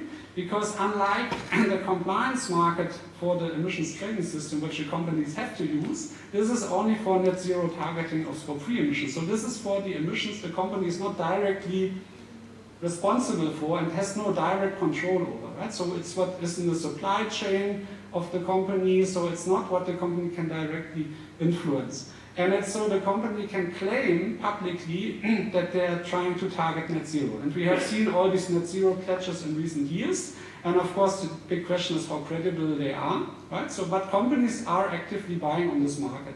It's still a very small market, right? So like the total market for voluntary carbon in 21 was $1 billion US. Okay? So it's a really small volume market. And just to put that in perspective, so the market for compliant carbon all around the world is like 90 times as high, right? It's several hundred billion euros or dollars, right? So the compliant market is a lot more important because it's what the companies have to do, right? So, and the voluntary market is what they can do, and they can do it because they can look greener and make themselves greener in public. Okay? So the bad thing, or the unfortunate thing for forest protection is that forest protection is what is called not compliant with the EU ETS system. Right? So companies cannot buy, let's say, allowances on the ETS by investing into such a RED project protecting Amazon rainforest. Okay? So there are a couple of reasons for this. Officially, the reason is because it's very hard to measure. There are problems with leakage and monitoring. There's what we call double counting. So there are a lot of issues which I would argue could be solved, but there's also, let's say, a political resistance against this for various reasons. But let's say European politicians are kind of wary of letting avoided deforestation become compliant, which of course would make this a lot more profitable for Brazilian landowners to actually protect the forest rather than to deforest and do agricultural use. So, and that's also not governmentally enforced. Both represent 1 ton of carbon. So, so in this way, we make carbon a commodity, right? So like, which this maybe has a bit connotation, but it's kind of useful because the project developer needs money. But I mean, you cannot do this for free. It's not enough just to let the forest as it is, because there's also like land grabbers and illegal miners, right? So, and it has become worse in recent years. So some of this, and the policing of this is not necessarily conducted by the government, right? So the Bolsonaro government had very little interest in policing this with police and military, and the states also don't police it very well. So some of these developers need to build up their own police army, so to speak, right? So so it's really a dangerous business to protect forests in these countries. And of course, in Colombia it's the same, right? So I mean, there you have even a lot of the forest is owned by, let's say, drug lords or guerrillas. So it's not like a clean business, yeah? So to protect forests. So there is some estimates that this voluntary carbon offset market is increasing to 50 billion or more when more and more companies are trying to go net zero. So this is the famous McKinsey study from last year. Of course, it's all estimates, right? So we don't know if this is really happening like this. But everybody agrees that the price of carbon should rise because it's still way too low, and that there will be a lot more net zero commitments from corporations. Of course, with the current economic situation, this may be delayed for a while. Okay, so what does the current carbon market look like? So without boring you too much with the economics of it, it's very fragmented, okay, and it's what we call over-the-counter. So there is no centralized exchange like for the stock market, right? So which means that if you are a project developer, you need to sell directly to a buyer, okay? So you cannot just put it on a market and there's no fixed price for a project. And the buyers in the same manner have to search for this. And of course the buyers are mostly from Western countries and the developers are from developing countries, and then of course there's a lot of information asymmetry for a Western buyer. Okay, whom should I buy a project from? Because of course there's also fraud or not so good projects. There's a lot of debate on the integrity of the carbon from these projects and the quality. So, so it's a very inefficient market in a sense, right? So, and it mostly works with brokers, and the brokers are the ones which are selling you the offsetting compensation in the plane, right? So the South Poles and My Climate and Climate Partners and so forth. And they take a huge margin away from the developers. So it's very opaque, right? So it's very, and there are also a lot of legal restrictions. So the market could be improved a lot, yeah? And there are a lot of initiatives trying to improve that market, which so far haven't been super successful, but they're trying. I'm going to present some of them, right? So the potential benefits or opportunities of tokenization, so to putting this on a blockchain or selling this in digital form, would be that there's a more transparent market, there's high liquidity, a better transactability of the carbon credits, and a better traceability, because you want to know, if you buy a carbon credit, which project does it come from, right? So is it really something which has been useful? Has there been, like what we call co-benefits, like in terms of biodiversity benefits? Have there been maybe also local communities benefited from this? Were there some kind of gender engagement, by making female benefit from this and so forth? And these co-benefit standards can also be bought, and they sometimes also have a price, because there are two main, let's say, standard setters for this market. So the one is Verra, which has issued the so-called Verified Carbon Standard, VCS, and there's Gold Standard. And there's also a couple of other standard setters like Social Carbon, or one is even for, let's say, it's a W standard for female engagement in these projects. And let's say you as a buyer, you can actually pay a higher price if you have a project, okay, which has a higher biodiversity impact or higher social impact on the local community and so forth. But of course, you need to pay for this, right? If you're just interested in 1 ton of carbon, you're not going to pay for this. So you just want let's say, the net carbon price of the credit. So, so I'm now presenting you some case studies of tokenization which have actually been going on. And I would say 3 of them have failed, and the 4th is going to be seen, let's say, I mean, there are lots of others, right? So this is a very selective presentation of those which have generated substantial return on the market. And so maybe some of them you have heard. So I would say the most famous or notorious one is Moss Earth. So this was a Brazilian startup. So they have issued the MCO2 token, okay, and they basically tokenized paper credits. So they took from the market paper credits which are issued by other project developers, but they didn't have proper access to these projects. So what they did was they would buy up a lot of old vintage projects, as they're called, right? So, and the vintage projects can be several years back from old projects where the standards have not been so enforced, so rigorously, right? So, and they sometimes come from countries where they had done projects of questionable quality in Russia and China, and so a lot of people wouldn't buy these credits or projects now.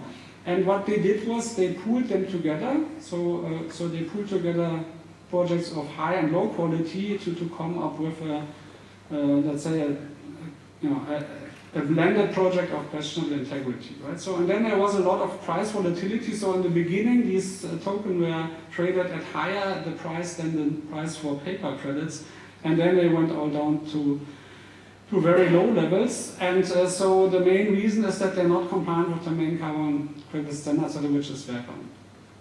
And similarly, or even worse, ClimateDAO, which is based on the Tucan Protocol, which is a Swiss initiative, so they operated as like a hedge fund, trying to push up the price of carbon credits. So like the way they framed this, they were arguing that they wanted to increase the price of carbon, right? So like a bit like to what was presented by this innovation before, right? So saying, oh yeah, I mean, we all know that carbon is underpriced, so we need to push up the price. But of course, the real reason why they wanted to do this was because they could make a lot of money on this, right? So because they were also using very low quality carbon credits, which were on the market.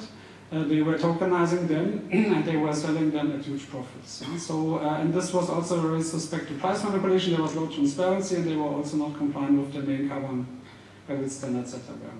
So, the next initiative is a bit more related to art, and I originally liked this a lot because this was a Brazilian company called Nemos, which still exists. So they were selling NFTs linked to rainforest parcels, right? So, and tried to bridge the gap between Brazil and Europe and the Americas. And okay, you do see on this picture here that this type of NFTs is more like this baseball card collectible style of NFTs, and it was all done by one single artist, and I would say like the artistic value, okay, I mean, it's no arguing about taste. So it was mildly successful, say, right? So you could buy them on OpenSea, but then recently, I think 2 months ago, they had a big scandal because there are, as very often with these projects, there are often land title conflicts, right? So like, because there is a lot of land grabbing going on in the forest, so when you buy a piece of forest, it's not clear that the seller really owns the forest or has the proper legal title to it, right? So like so you need to verify this, and the verification is not so easy. So you cannot just go there and buy forest and do this on their own. So and they had bought property of forest which was actually overlapping with land allocated to indigenous communities. Of course, this is the ultimate sin, which you shouldn't do. And then there was a big media outcry and official investigations by the Brazilian Ministry of Justice. So I'm not saying they're out of business, but they're pretty much damaged totally their reputation. Okay, and finally, there's an initiative which is very new, which was announced a week ago. And I don't know how many of you are familiar with Adam Neumann, but this is the CEO and founder of WeWork, also dubbed WeCrash, because it was the famous, or infamous, let's say, IPO on the US market. And a lot of people say that he has been enriching himself on the benefit of investors. So it's, let's say, a team of very questionable reputation. But they have nevertheless raised $70 million in the summer to mint a token called Goddess Nature token, okay, which is still not launched for these problems that Vera and Gold Standard, the main standards, do not accept these carbon credits digital token as representatives of their own proper carbon credits. But what they will do is on November 28, they will auction NFTs at Art Basel Miami to fund carbon credit projects.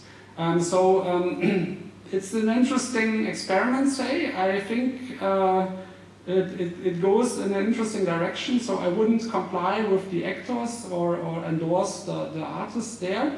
But it remains to be seen if this is successful, right? So because the reputation of the people involved is a bit dubious, and it's also, of course, not a local or Brazilian company, or let's say a company rooted in one of these countries or linked to a project developer. So it's basically a US, okay, so the US company, a crypto company trying to become a big player in the carbon market, and now they link it somewhat to art. And but yeah, it's an interesting case to follow. I'm skeptical, but it could be also very successful. And the question is, what do they do with the money that they raise, right? Because they cannot use this token yet. And why can they not use it? Because, okay, what is happening? Okay, because Vera, which is the main standard, does not administer these activities and tokens, and in any event takes no responsibility for these activities and tokens, right? Because they are very conservative, and there has already been a lot of debate about integrity of these projects and of these carbon credits, and some people say, yeah, it should all not be private projects, but there should be jurisdictional projects, so the government of Norway or Germany should pay $1 billion to the government of Brazil, and then they should do this, but it is also not so easy because of the private property of the land, right? So as I explained.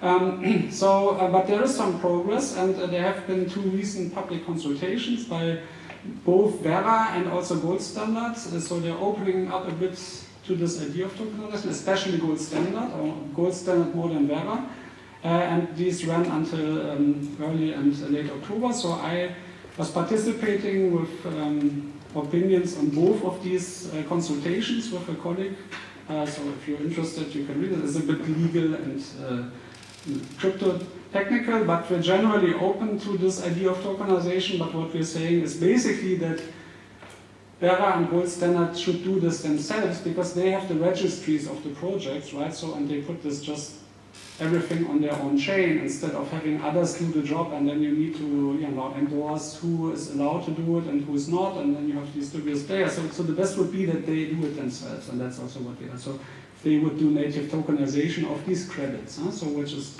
different from these NFTs and related to art, which is of course more a general idea of, let's say, funding projects to avoid deforestation.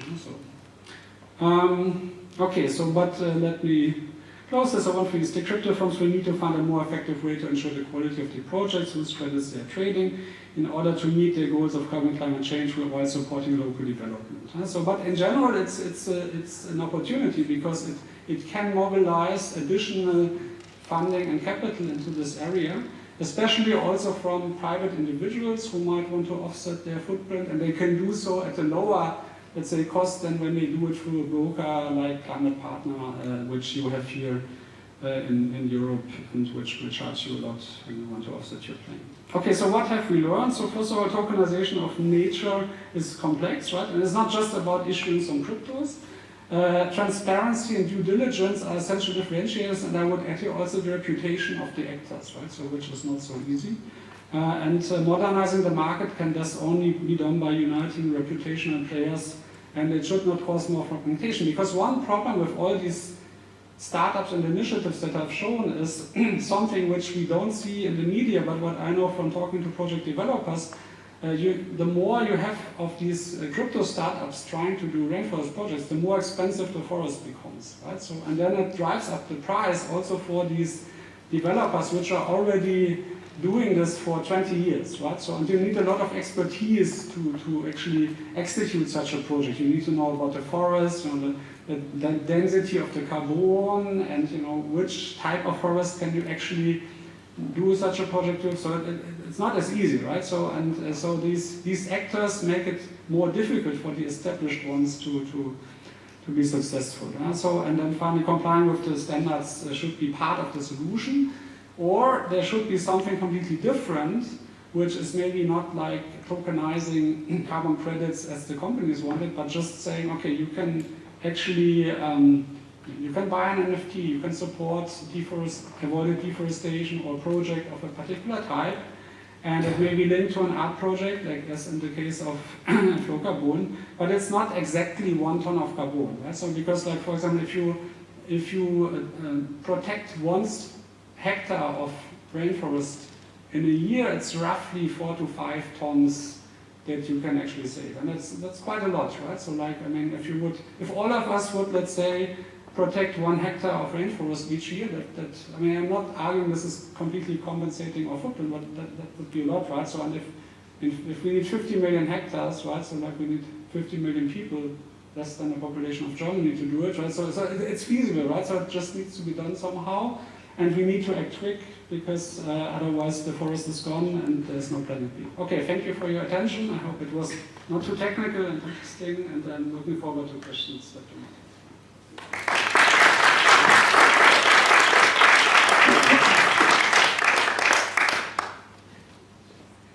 Are there direct questions to Erik Novak? I mean, it was indeed a bit technical, but for our audience maybe still slow. Maybe I can just ask you a question. Yes. In how far is the issue that was brought up at thisnovation.org before, the actual tokenization of ecosystem services, compatible with the approaches of tokenizing carbon credits in the context of forest management? And in how far do you propose that ecosystem services would be tokenized? Yeah, I think it's very compatible, because like avoiding deforestation is an ecosystem service, right? So like it's just one of the few ecosystem services which has a clear price tag, right? So because let's say the red project developers, they know what they receive when they actually protect forests, right? So and they know what the price of carbon is. The carbon price changes every day, right? So it's a volatile price, but at least you do have a market price that you can base on. For other types of ecosystem services, we don't have a price, okay? We don't have a market price, so it's much more difficult, because we could also say, I mean, it should be enough already just to preserve the forest, or let's say preserve the biodiversity, or do something for the local community, but we don't have prices for these, right? So like, and while I do agree that it's wrong that we don't have prices, and I mean, these shadow prices do exist, and we cannot enforce them, right? So, I mean, there's no way that anybody is paying $2,700 for a ton of carbon if there's no enforcement of this. So we need to go with what we have. And what we have is actually these carbon credits, right? So, and we can use them, and I'm sure there will also be biodiversity credits in maybe already next year, right? Some people say these are coming pretty soon. So I think this is the right direction to take. There will be some, let's say, early market movements, failures, hype, and boom and bust, but I think it's the right direction to us. So we need to compensate these people and countries for keeping the forest alive, right? So we cannot just expect that they do this out of moral integrity or because they might listen to what we say, right? So like, so in this sense, I don't see there's an alternative to paying for ecosystem services, right? So, and the price needs to be as high as possible for sure. And you have just one element with CO2 in this case, and it is quantifiable, but how do you qualify or quantify something that is qualitative data, such as biodiversity? We went to an event 2 days ago at the Rachel Carson Center. It was about quantifying the qualitative data about biodiversity in the Berchtesgaden Park. So, and there are already several types of measures, from registering bird songs to crow sensing with bacteria. So even how to measure, how to quantify something that is by nature, of qualitative data nature. Yeah, I mean, I would argue, I mean, I'm an empirical data scientist at the end, so, I mean, the quantification is not the problem, right? So the problem is the consensus about the economic value of the quantity, right? So in other words, you need to have a metric translating into a price, okay? And somebody has to be willing to pay that price. And unfortunately, we don't have that price for biodiversity yet, right? So because we don't have a price for biodiversity, we do have a price for carbon, right? So it's already controversial, and you see the price can be from $10 to 100 euros, right? So, and it's factor 10, right? So I mean, it's the same commodity, it's 1 ton of carbon, and we have factor 10 difference in the price, and it's huge. Yeah? There's no other commodity where you have such a big diversion, but at least we do have a price, or we do have prices that we can base or negotiate with, right? So with biodiversity, with biodensity, we don't have these prices. What we do have is the so-called co-benefits, okay? And biodiversity is clearly a co-benefit of such projects. And we do have buyers who are willing to pay more for, let's say, a project which also, let's say, has a higher biodiversity value. But then, let's say, the tricky issue in a market transaction is, okay, you have a seller and a buyer, and they need to agree on what it's worth, right? So like, and of course, both parties will bring their measurements and say, okay, I'm willing to pay as much for this biodiversity additional, but you need to find an agreement, right? So, and this is what we call over-the-counter market. So there is no market price, but there's buyer and seller, and they need to find an agreement, right? So if you find people willing to pay for biodiversity, then you can fund even more projects. And but it's the same with, let's say, projects which have higher local community involvement, more social benefits, like building schools. I mean, it's all being done, right? So, but we don't have standardized pricing for these, right? So, like, and then it's of course more difficult for the project developer who does the job in the forest, and it's a dirty and dangerous job to calculate on it, right? So they need to rely on this to make their businesses sustainable as a business, to survive as a business, right? Because they're businesses. So it's less the quantification which is the problem, it's more the consensus on the value of the quantity, I would argue. So last question to Erik Novak.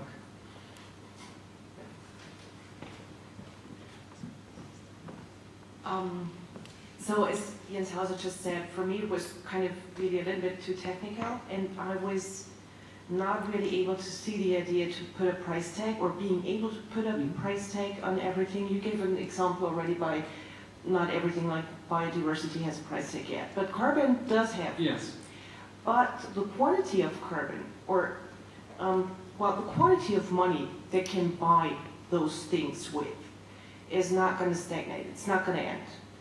But the things you can buy it with, the energy and the resources, they are going to end soon. So my question is probably very naive, maybe a philosophical one, so I don't have the right stuff to be a scientist, maybe as Isabel Stengers would put it. But if we have so many people being able to pay and not enough things that we can buy for it, and if we can always kind of, well, yeah, run away by paying money for something, there is going to be an end to it in the end, if there's nothing to buy for it anymore. Yeah, I mean, I'm not, okay, so this is indeed more of a philosophical question, right? So like, of course, resources are not limitless, right? But then, of course, in history of mankind, we have also been very inventive and creative in prolonging, let's say, our consumption needs, right? In every aspect. And I mean, I think it will still go on for a while, right? So like, I mean, maybe for longer than we think. So I don't have an estimate for this, but I do believe that it's good to have price tags for use of natural resources, because even if the price is too low, right? So, and we all agree it's too low, right? $10 is never, like equivalent to the true value of this. But at least it does have some allocative role, right? So and so even if not enough companies and people are buying credits and protecting forests, we can do some more. And if there's more demand after this, the price will rise, and then we will have more project and more protection. So I think the price mechanism as such is a good mechanism. Right? So of course, I mean, you can say I'm a believer in the price system, right? So, but we don't have much of an alternative here, right? So, and if I for example, just to finish this up, so there's a big discussion on what is called jurisdictional versus private projects in this space, right? So whether it really should be carried out by private developers collecting private money to do this, and governments paying other governments to do the job, right? So, and of course, governments, NGOs, international, they love this jurisdictional approach because it can be bigger, it can be large scale, but there is no empirical evidence so far that jurisdictional projects are more effective in protecting forests than private ones, right? So, and there's also no reason to believe why this should be the case. Especially most of these countries are super corrupt, right? So like when the whole value chain, you have to buy people along the chain, especially if it's a jurisdictional project. So, so I'm not so optimistic that this will be the solution, right? So, but maybe I'm too much of a believer in, you know, in market systems, you may think, but. Well, indeed, thank you a lot. I mean, that was very elucidating, and there's a link also to the next presentation. I was just wondering, I wouldn't like to break this link because Erik was actually already collaborating with Rixi, and I thought it must be quite interesting to have the atmospheric forest presentation just after his, because you're very much overlapping in your topics. While we have a cancellation in the second half of the conference, which means that we have a little bit more time. So even if we have gone a little bit over time, we are not behind the schedule. So that means that still, I would suggest that we go on to the program now, and with Rasa and Raitis presenting atmospheric forest, and then have a break. And after the break, rather than having 3 presentations, we only have 2 presentations after the break. So I think that it's still interesting to have your take on forests and kind of forest data from a different point of view, but with the overlaps that we're going to discover. So, welcome Raitis Šmits and Raitis Šmits and Rasa Šmite on their work Atmospheric Forest, which is up there in Studio 1.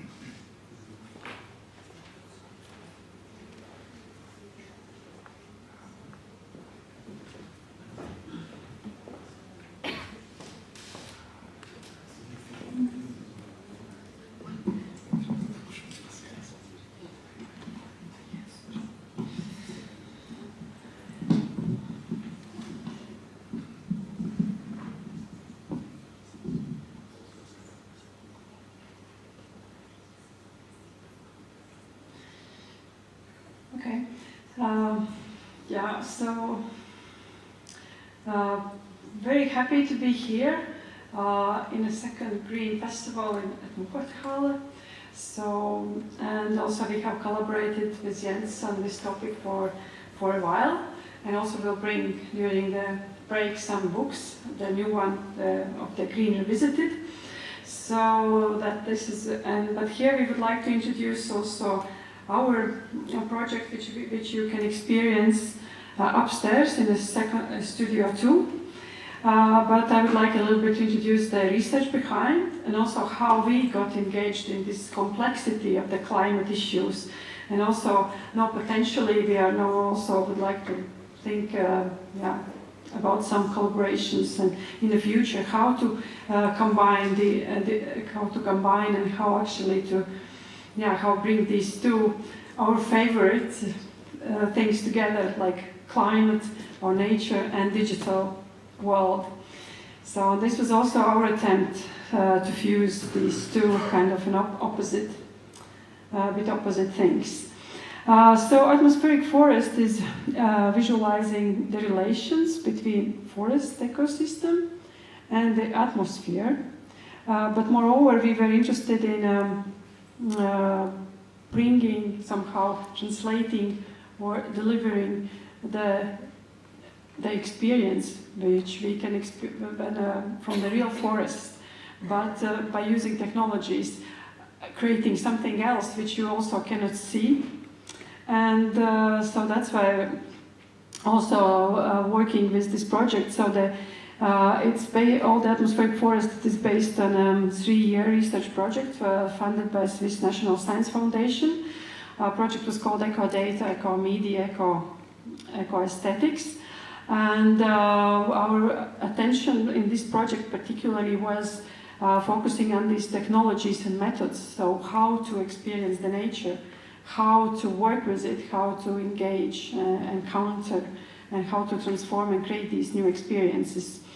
So this was one question. So the other very important question in this research was about, because we have previously worked a lot with invisible properties in our pond battery project, sonifying bacteria producing electricity, or in earlier times, and also in our renewal work, deep sensing, revisiting RT32. We have worked also together with radio astronomers. We have worked together also with many artists also who are working with electromagnetic space, electromagnetic waves. So in here I was also interested in thinking how this forest, which is definitely, and trees particularly, they are definitely transmitting something and receiving something. So what are the emissions, what are the signals coming from this forest, and what could be this missing link which we don't see, but which we might have there in the forest to understand better the forest relation to the climate. So that was the second question in this research. And then the third was already much more pragmatic, so we talked to scientists, we interviewed them, we learned from them, we wanted to get the data sets, so, but what kind of data? The most exciting part of this forest was when I realized by these conversations with the scientists that these trees are breathing. Well, that sounded somehow surprise for me, because I also have always this imagination they are producing the oxygen, and we need the oxygen, so they are very good, these trees. But actually they are also themselves producing the CO2 back into air, especially also in the nighttime, because when this photosynthesis doesn't work. So their emissions, like this monoterpene or this volatile, which we recognize as a habitual smell of the forest, they are also emitting, and they are emitting very, very fast, and they are going up into the air, into upper levels of the atmosphere, and are responsible for cloud creation. So some tree species, especially like these pine trees, so they are emitting these large amounts of volatile organic compounds, so-called VOCs, and also the scientists are doing not so much research has been done, because we know more about CO2, also about methane gas, but these VOCs are at the moment like kind of an issue which is needs maybe more interdisciplinary also research put together. So the scientists are not really aware of actually about this scale, how much it could influence only like locally, like weather conditions, these emissions, on how much also globally. This case was very interesting. The scientists, we collaborated with the Swiss scientists in Finnwald. It's an ancient Swiss alpine forest which is suffering for drought already for many decades. And also the scientists are for about already third decade working there with this forest as a living laboratory. So they are taking all type of measurements, they are marking each tiny plant there, and then shrinking trees, shrinking because of drought, also collecting everything which is falling down and building these towers, observing the forest from the top. And also the most exciting part, I think, was because they have been, they have special parts of the forest where they are using this experiment of artificial irrigation, so comparably to other dry control areas. And once when I went to the forest with my field works, and I was trying into this very, very silent forest, there was very little activity, and I wanted to find out what I can record, but there was nearly nothing. So I did some experiments, but then one day I met this very enthusiastic young resident Finnish scientist into this Swiss forest, and she was putting all these many these mass spectrometers which were measuring these monoterpene emissions and also resin pressure. She wanted to connect with. She wanted to do the research, understanding how much actually trees, whole barks of the tree trunk, how much they emit, because she said scientists are used to usually put attention to the leaves, but not to the barks. And if you were to count the volatile emissions into the forest, you should count also this emission part which comes from the barks. Yeah, I hope I'm not scientifically completely wrong, but I was trying to read this Kaiser's written an article which she submitted especially for this green book. Yeah, so, and we as artists, so we wanted to show this complexity, so because we understood that like more literally we cannot really show these visualizations, and we can also of course bring other like aesthetic qualities, and particularly when we've learned about the slider scanner, and so the Swiss scientists were kindly like giving me, and I was bringing it to this alpine forest, so I did these 5 scans which you can see also in this installation there, and also this just amazing this quality about these 10 million dots, so which are nearly like replacing the reality. This is the image of the scan, actually. It's not a photograph. Yeah. So that's maybe for the students, because we didn't have time to talk, so I can just briefly explain, which is also very exciting, that this laser scanner, first it scans with the laser the picture, and it already contains some data because of density, because how this laser beam is reflecting from each of the surface. So which is quite exciting. And then the next scan is this RGB.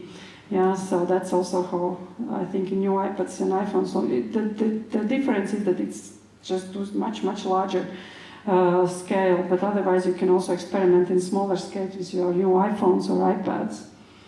Okay, this is skip. Okay, so I know Raitis will a little bit explain maybe more about this data, which are behind. Because this data is also something which could potentially be used as a, understanding, calculating, like this forest as this big source of emitter. Yeah. Yeah. Hello. I'll just continue from here. As Rasa mentioned already.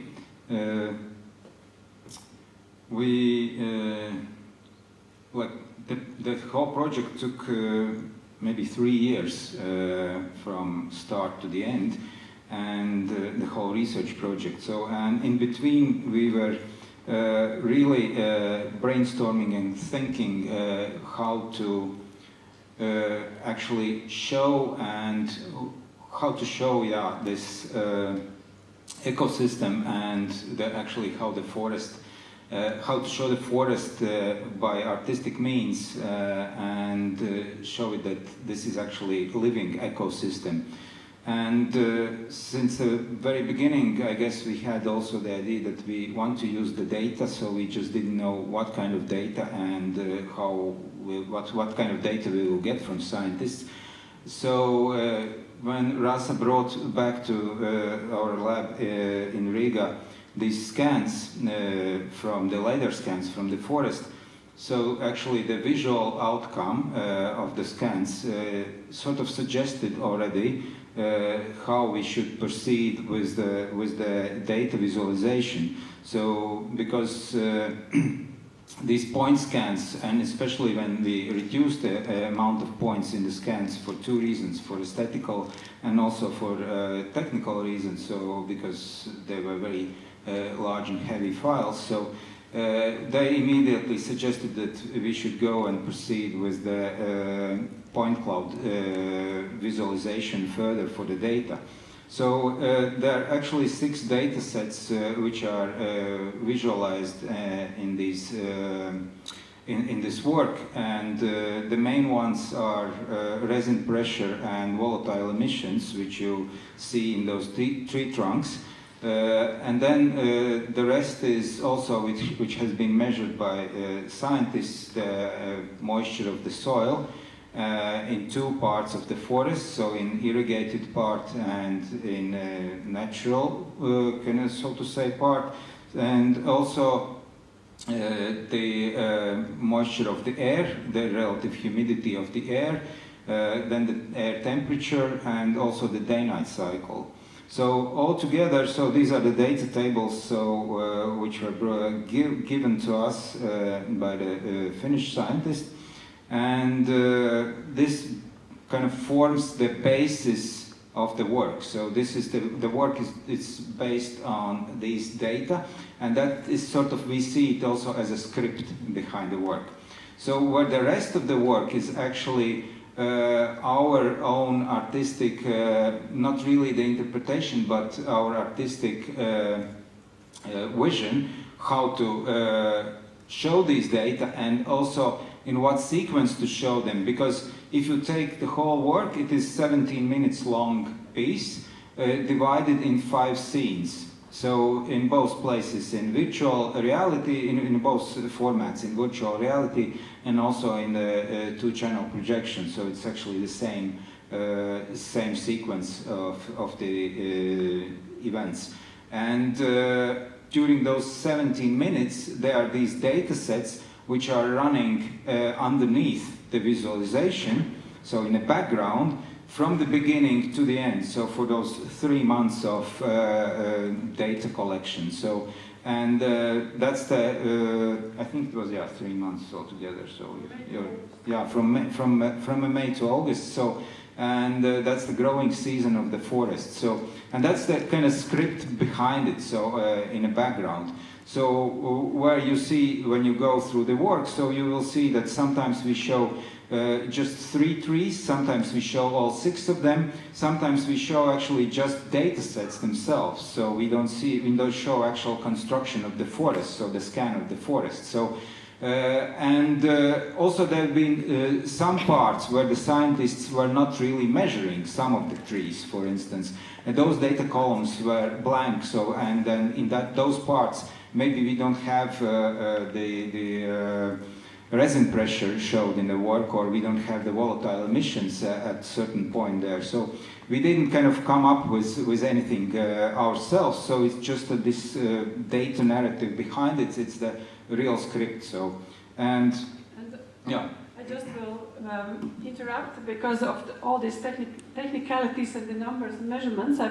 I also wanted to understand, but just by tangible experience, what means all this, what is this resin pressure, what is strange, even to term. Actually, it's a resin production into the trees when they are under the stress of the growth, or bounded, like here, for example, or some beetle attack or something, so they produce this resin. And the scientists were measuring this, how much these monoterpene emissions are also in relation to this resin produced. And and moreover, to confuse me completely, they said this is all the same molecular formulas, just some have lower molecules, some have higher molecules, or smaller and bigger.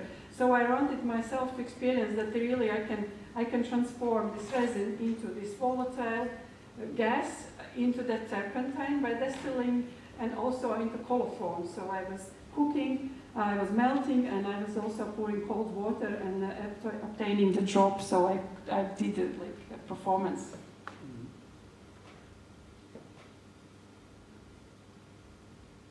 So, yeah, this is one of the first sketches when the project started. So, which actually shows the actual process in a forest. So how the moisture, how the water flows from the soil up to the tree trunks, up to the branches and to the leaves. So, and from there, so because it's like everybody I guess knows it. So from there we came up with this idea of the movement, and also idea how to actually show and how to visualize everything. So Yeah, and what else?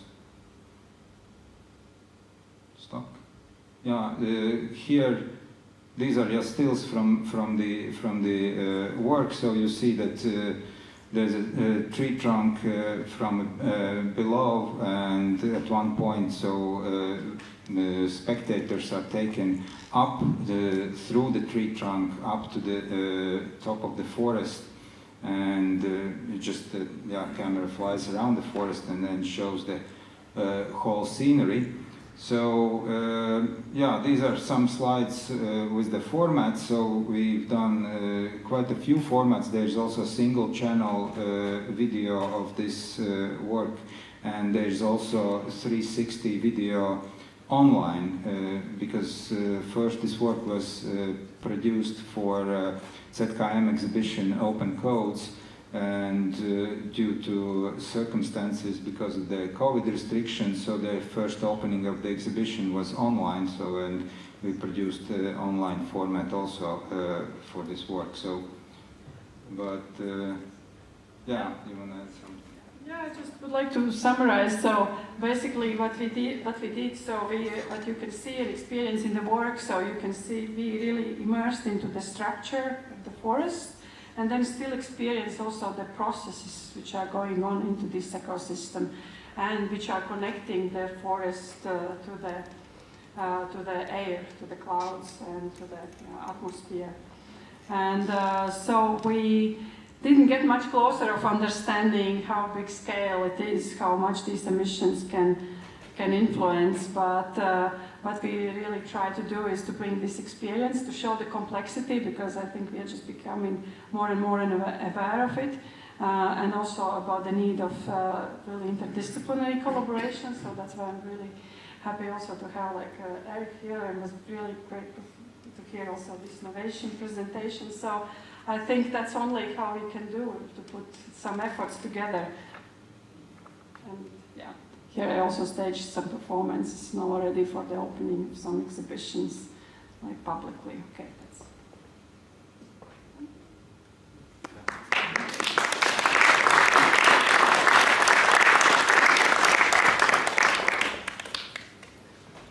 I guess there will be questions about this work as well. I can imagine that there are some.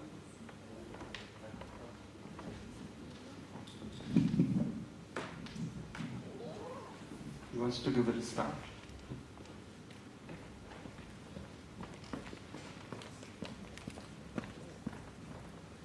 I was just wondering yesterday when I first saw this installation, what de facto time, which time do I experience when I'm in this moment? Is it representation a linear time, or is it a long term, longer than the 8 minutes I'm experiencing there?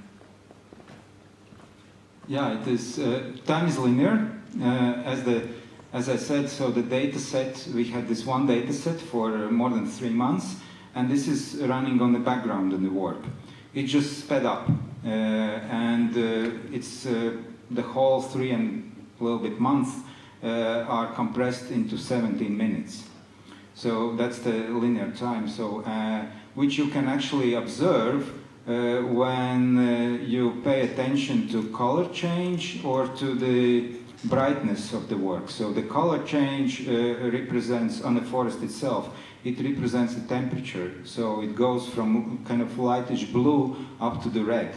So which it's more cooler in the nighttime, it's more hot in the daytime, and also the brightness of the work so represents the day-night cycle. So it's darker in the nights and brighter in the day. So that changes quite rapidly throughout the work. So about emissions and about the resin pressure. So there we actually set the boundaries for how far should these, what is the maximum? So what is the maximum in a data set in terms of numbers. So, and there we set the boundaries for those emission dots, so how far they could go.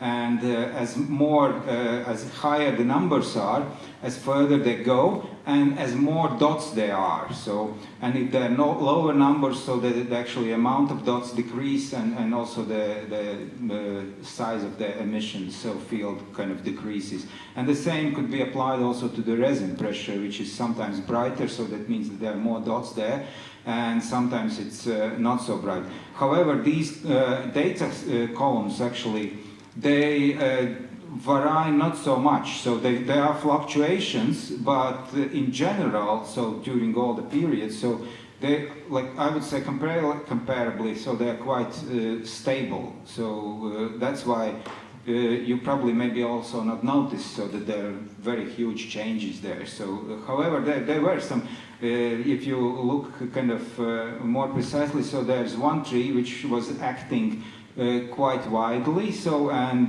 wildly, so it wasn't following the, so to say, the pattern of the other trees, and sometimes the numbers went really strange for that one particular tree. So, but that's just like, yeah, and it's also represented there. So, but our aim was actually to give you also immersive experience of living forest, not just to represent visually and understandably the data sets. So for that we could have made charts. So, but yeah, the aim was to create this, using these kind of exact tools in a way, so which is data, but to create a narrative and sort of experience.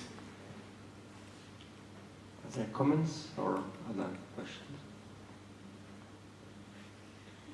I mean, we had also another work here a year ago that you also know, because also Agnes Meyer-Brand's work is, of course, represented in our book, but it's about senses, multimodality, multisensuality. I mean, of course, you are also predicting that maybe the resin pressure that is increasing indicates a kind of stress level.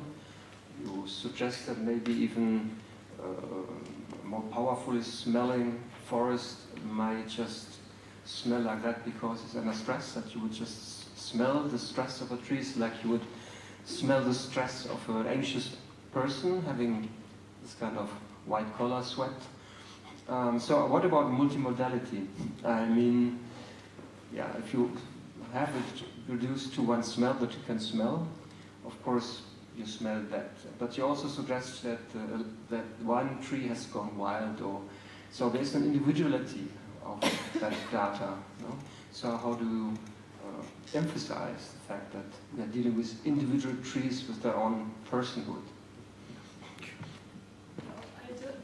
Here I can answer, because I was reading today myself also this article by our colleagues, scientists, who were trying to transform the scientific language into understandable language, and it's also published in this book. Well, she said, yeah, but what they can learn with this 6 trees observation, that it's not enough. Because this one tree was really a surprise also for scientists, and they couldn't realize either this tree is under the stress of maybe equipment, maybe of the technology piece as well. So there could be different factors why it would behave differently. So, but they definitely said there is a potential of this research for next researches, because it was a bit also for them surprise how much actually all the just whole tree itself, the bark of the tree trunk is emitting. So it was less expected, more expected than they thought. Also, let's give this opportunity. I have a question about the music that is playing. Where does it come from, and why did you decide to put it over the installation? And did you produce it yourself? Yeah, the sound is not produced. It's not the sonified data. It is composed sound from field recordings. And those field recordings were done in several locations. These were done in a forest, obviously, but also field recordings were done while Rasa was making a fire and melting the resin there. So, and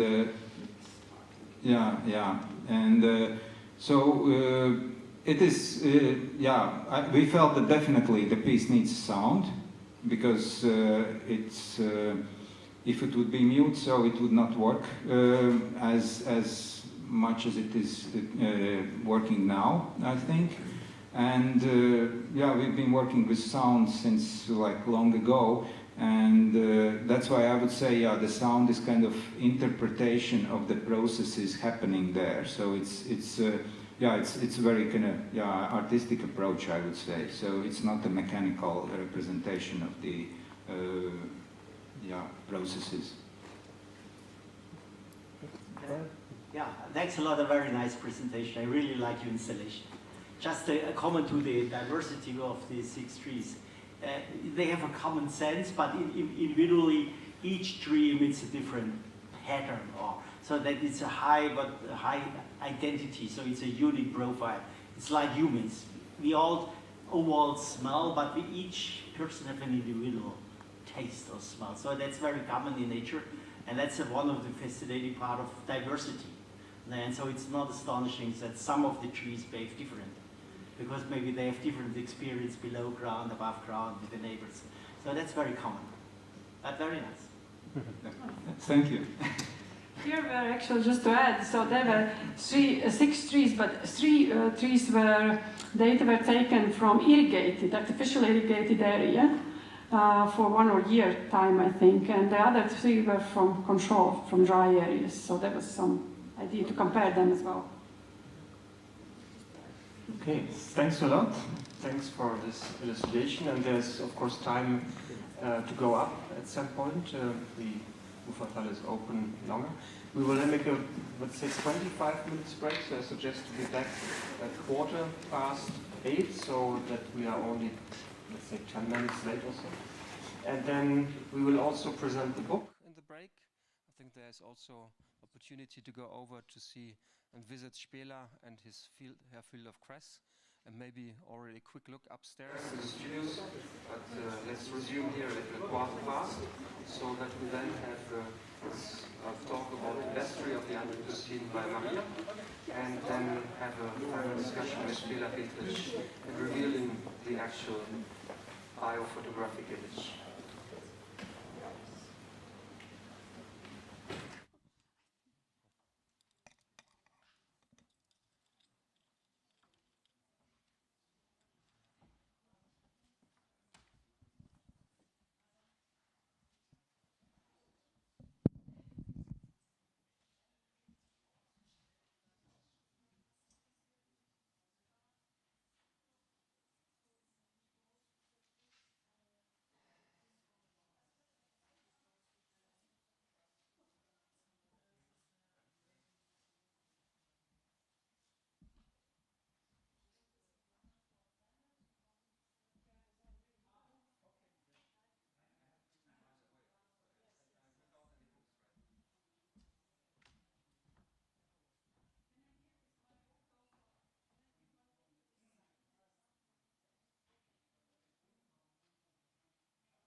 vidéo pour qu'on fasse ça sort bien là-dessus.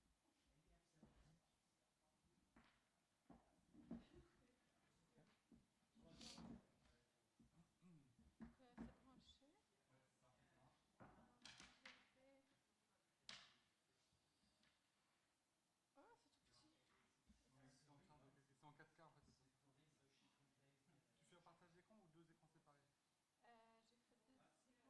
Du coup, tu n'es pas obligé d'avoir 4K ici. Il faut attendre de trouver la façon.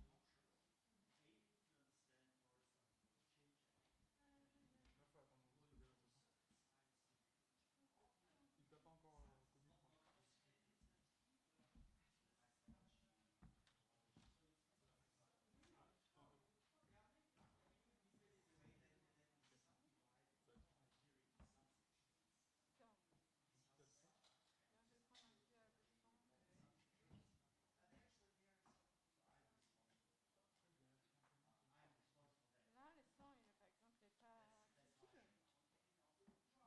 Là, le son, par exemple, n'est pas accessible.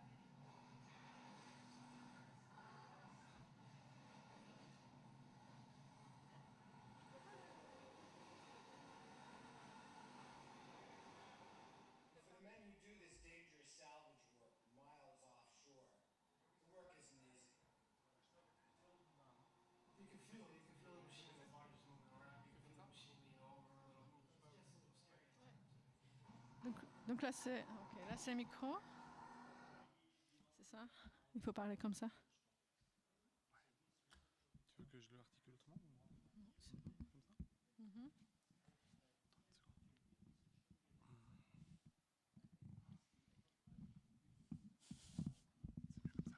C'est mieux comme ça ou pas? Je sais pas. Non, je pense... Attends. Je pense que c'est pas mal. Ok. Ouais, t'es confort ou ça c'est mieux dans le sens? Non, c'est bien. Ok. Est-ce que tout va? Est-ce que t'as assez de place pour tes coudes? Tu préfères que ce soit plus au fond? Entre 2 slides, pour être confort pour lire tes notes et... Non, je pense que c'est bien. La taille des notes? Ouais. La luminosité de l'écran? C'est bon. C'est sûr. Oui. T'arrives bien lire quand tu regardes dans la scène et après ici? Ce qui est juste un peu bizarre que tu vois pas ce qu'il y a sous l'écran, mais bon. Bah, il y a ça, mais en fait, ouais. Ok. Je pense... ouais. Si tu avais plus de place comme ça, tu serais mieux. Enfin, tu posais tes... T'appuyer. Ouais, c'est bien. Ça, si je te mets comme ça va te prendre moins la tête, non? Ou ça t'empêche pas de voir les notes? Ça empêche de voir les notes un petit peu. Ok.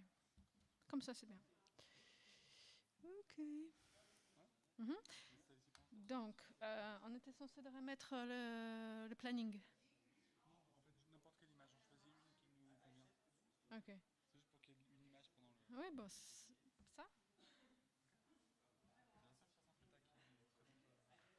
Oui. Elle n'est pas animée. Attends. Ah si, elle est animée. Encore mieux. 100 fois mieux. C'est de ça que je parle. En fait, je sais pas quand c'est animé, c'est pas animé. Ouais, c'est bien là. Ok. Ouais. Besoin d'autre chose? Non.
Can we please resume?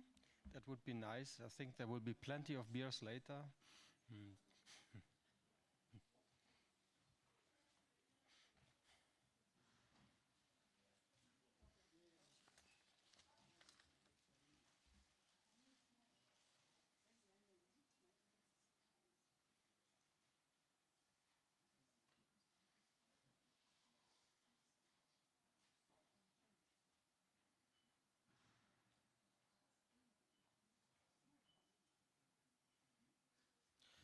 So, welcome to the second part of our Green Degrowth Symposium this evening here at Muffathalle in Munich.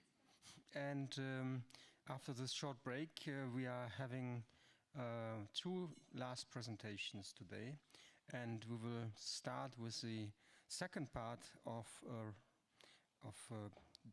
thisnovation.org, Maria Roskowska, talking about the bestiary of the Anthropocene, of course, the format of the Anthropocene being translated into a very historical kind of format that is a kind of illustrated compilation of hybrid creatures, a medieval representation. So designed as a handbook, it's a fantastic object as well. And we have here a bestiarium of the Anthropocene that will be presented by Maria. So please welcome thisnovation.org, second part. Thank you.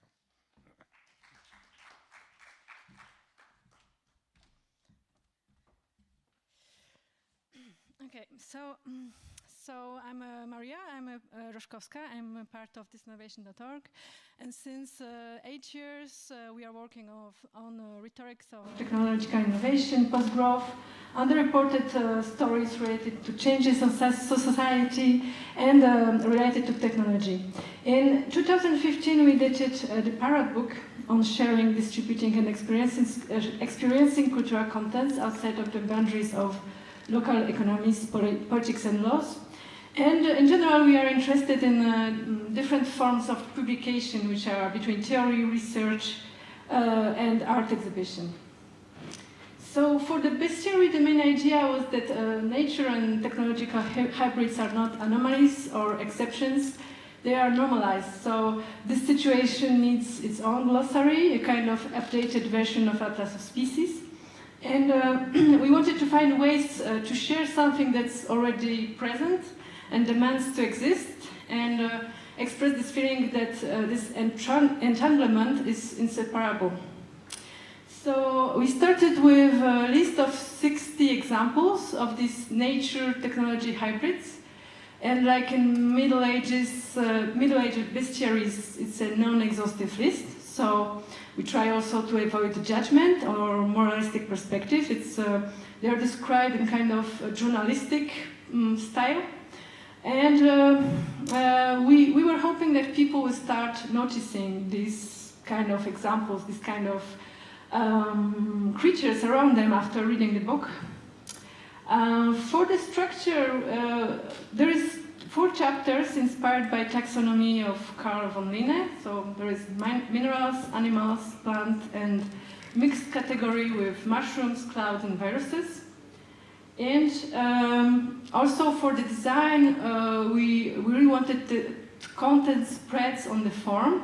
So we were inspired by different kinds of publications, like softcover pocket field guides, biodiversity literature. Really wanted to make it look like you can take it with you during your field research, so it can potentially help you to recognize specimens in their natural habitat. There is 60 handmade illustrations in the book. They are also hybrids between organic and artificial. So we were starting with photos of existing specimens and redesigned them by adding a handmade raster with points but with hand, and then they were vectorized with such settings so that the aspects look like in between hand drawing and computer made illustration. Here are some examples of the illustrations, and the second part of the book is a bit less factual, more critical, It's a reflexive part with this with 10 contributions, like from authors like Benjamin Bratton, Anna Tsing, Geoffrey Boker, Alliance in Green, Alexandre Monin, or the Center for Genomic Gastronomy. They were describing aspects like classification, artificiality, unintentional design of the Anthropocene, for example, or here negative commons, or ferality with feral Roomba. In this part, the illustrations are less factual, they are more critical or symbolic. For example, a contribution by Geoffrey Boker, which on Gestalt switch, so the changing of perspective, contains illustration from the 18th century collection called The Reversed World, which represents a world where the roles of animals and humans were reversed. And this book was at the beginning conceived like an exhibition, so there were a big part of illustrations and short text like labels. So progressively we started to show it as an exhibition, like here it was the first one in Théâtre de l'Orangerie in Geneva, where we were working with local gardeners on a hybrid space design with living plants and artificial plants in the glass house. And here are a few pictures from the last exhibition in Paris, in Cité Internationale des Arts. It was closed just a few weeks ago. And I will pass to the more concrete part when I will show you a few specimens from the book for better understanding what the book is about actually. Because now it was about the form and now it's about the contents. So I will present just a selection of specimens, starting with minerals. So the first mineral is fordite. It's a byproduct of the car industry.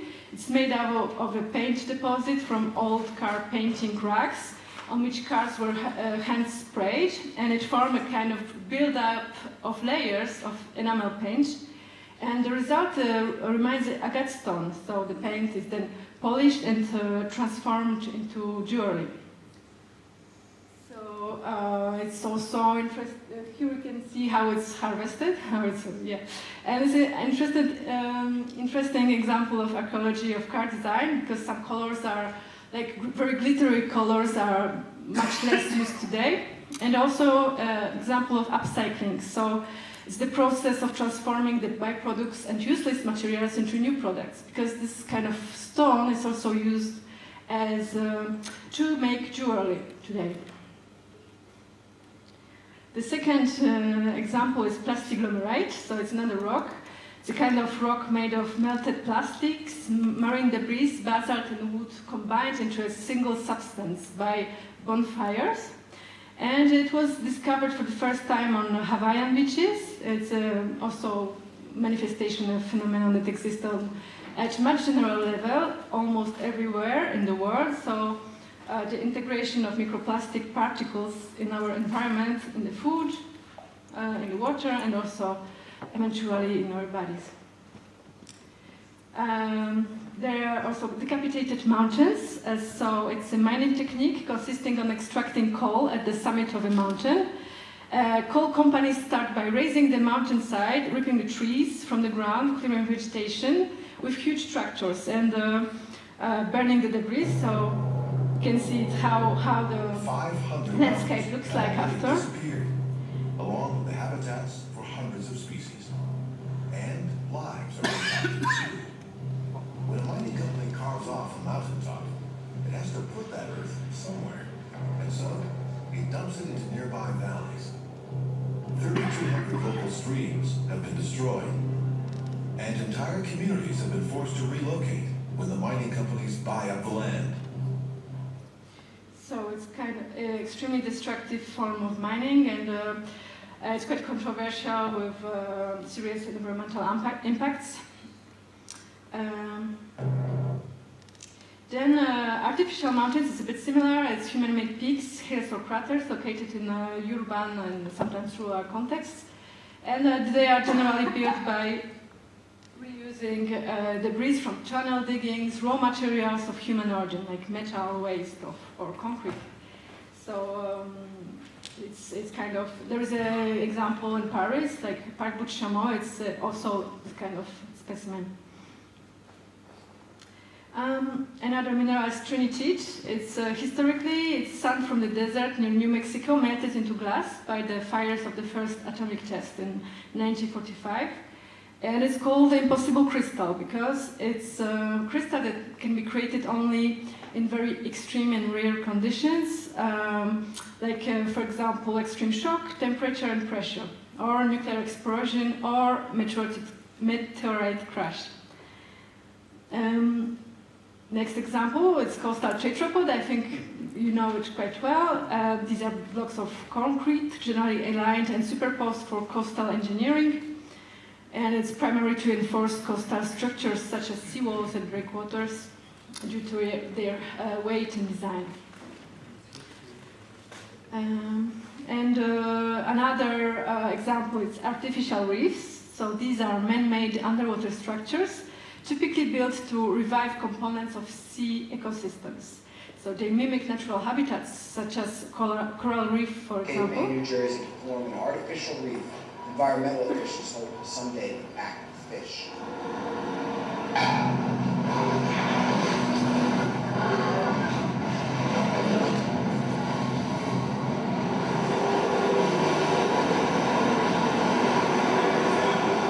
For the men who do this dangerous salvage work miles offshore, the work isn't easy.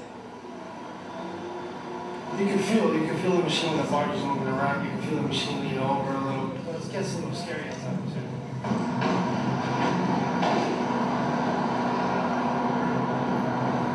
Today's work added another 30 cars to a reef that will ultimately be the underwater home of more than 600 MTA retiree.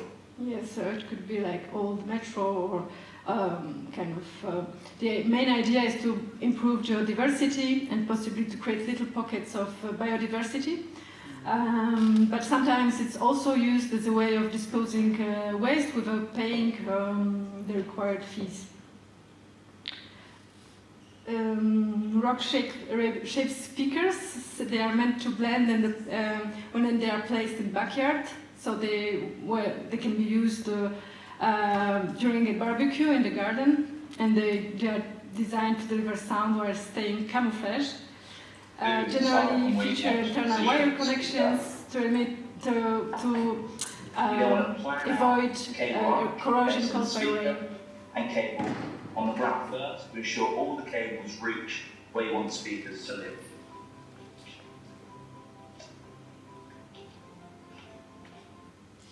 And the last one in the category minerals are nuclear craters. So they are human-made ground depression resulting from the detonation, and they are side effects of nuclear testing visible on the cosmic scale. So the most cratered landscape on Earth is the Nevada desert called Yucca Flat, and they are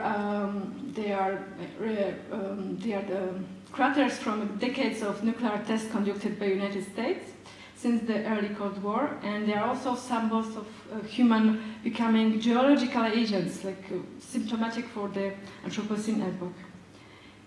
And this is the first, the category animals. So trapped hermit crab they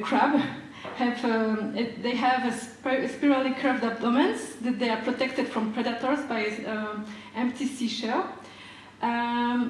But normally they are not used to plastics, so they can confuse the debris like bottle caps, straws, caps, boxes with empty seashell, and they can get inside and starve actually. So it's quite a problem with this plastic pollution on the seaside. This is the example from the cover. Drone fighting eagles. By fear of criminal invasion, various police and military forces have taught eagles to spot drones and perform mid-air takedowns. So they notice that birds sometimes are doing it spontaneously. So they raise the eagles from chicks and train them to bring the machines to the ground intact rather than ripping them apart in the air, which reduces the chance of hurting people below and the eagles themselves. But they were some problems appeared. Oh, sorry. Some problems appeared, however, because eagles were easily distracted, so they weren't like 100% reliable. So I think these images come from Dutch police.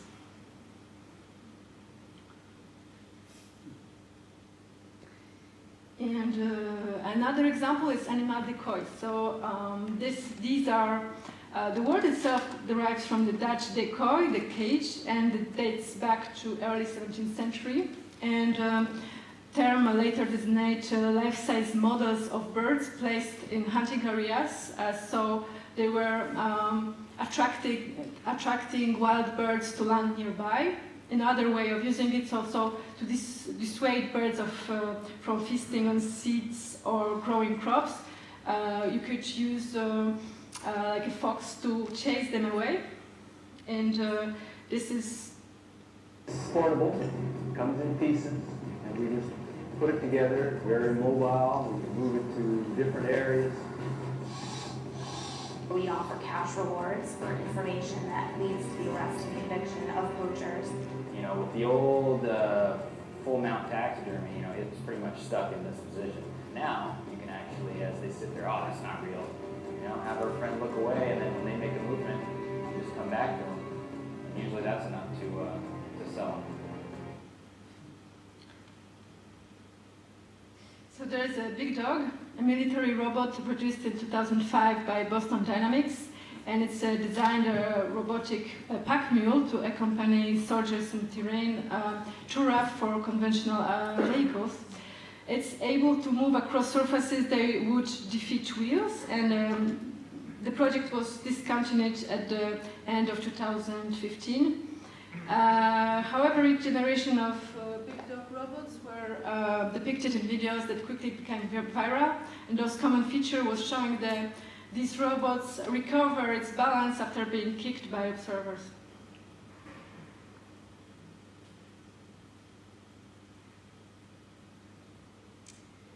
And then there is a plant category, a square watermelon. It's a regular watermelon grown inside a transparent glass box. So it takes a square shape, and it was first invented by a Japanese horticulturist and graphic designer Tomoyuki Ono in 1978. And the same technique can apply to different vegetables like melons, zucchini, tomatoes, cucumbers, pumpkins, and so on. Proud of these plants. You won't see anything like this anywhere else in Japan. In matter of taste, there can be no disputes here. Nobody cares what's inside of it. The most important is geometric accuracy. Shape is much more important than contents. In order to turn a round-shaped watermelon into a cube, it has to be put inside of this kind of metal form. All you need is waiting until it fills it completely. This one is almost done. In 3 or 4 days, it will be ready to be cut off. Plantation forests. So these are forests in which trees, instead of being naturally regenerated through self-seeding, are planted in order to maximize the production of wood and paper. So forest plantation correspond to single species, uniform densities, and age. And sometimes they can cause environmental problems. The business cycle of eucalyptus in Brazil is 7 years on average. Fertile soils, abundant land, and suitable climate favor the growth of commercial species. The truth is that nowhere else in the world does eucalyptus wood produce so well in so little time. It takes just a 7-year harvest to manufacture pulp from a uniform planted area with the use of the latest in genetic technology. Okay, they are antenna trees. So they are, this is infrastructure camouflaging technique designed in order to make telecom infrastructures less visible and offensive to people living around them. So it was first proposed by South African engineers in the 90s. The company was called Vodacom. And this tactic is also employed for oil rigs and recently 5G antennas in Paris, for example, which they are hidden in fake chimneys.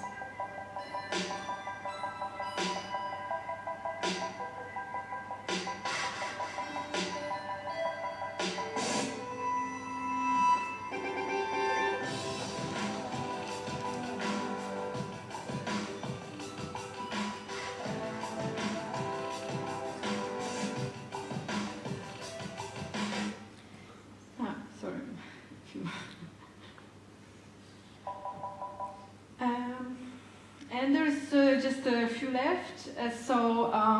The mixed category, pyrocumulonimbus clouds. These are clouds that are formed above a source of heat, such as wildfire, volcanic eruption, or atomic blast. And for example, wildfires in California cause so-called smoke effect on the vineyards, which absorb smoke and they can change the taste of wine. And then it's called smoke taint.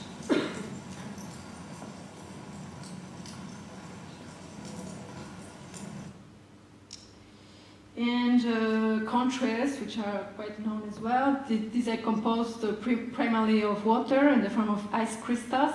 Condensation trails or shortened contrails are line-shaped clouds produced by airline engine exhaust or changes in air pressure. So usually they appear when the aircraft is cruising above a few kilometers above the planet's surface.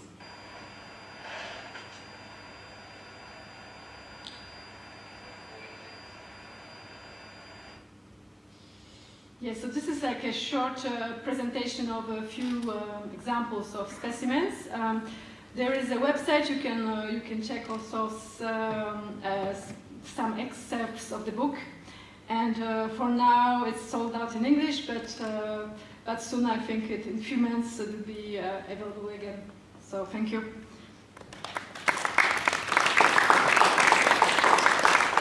I don't know if you have any questions, or maybe it's for after.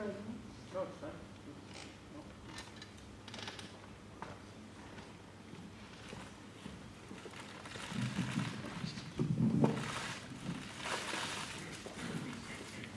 So, was a question?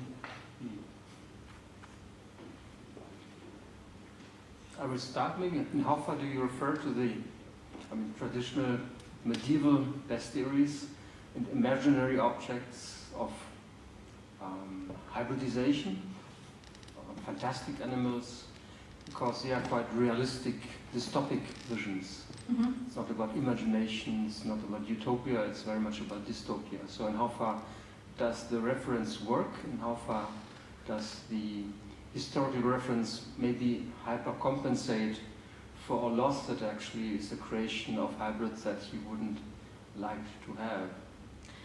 Yeah, there is a whole chapter in the book on real bestiaries by a historian, and he's also saying that the way we present the specimens in the book, it's not really there is a much differences. I mean, it's not supposed to be scary or it's moralistic. It's we really try to make it kind of journalist factual style, and not really trying to make like scare people or to make them think something in particular. And also, I think the shape of the book, I mean, the form of the book is like giving them a lot of place. It's not, but for sure we were a lot. There is a lot of historical illustration also in the second part of the book, and a lot about bestiaries and the fact that to use like non-exhaustive list and like in Middle Ages bestiaries that they were just, or Middle Ages list in general, that sometimes they were just stopping a list and saying and many other animals, like there is a lot of inspirations.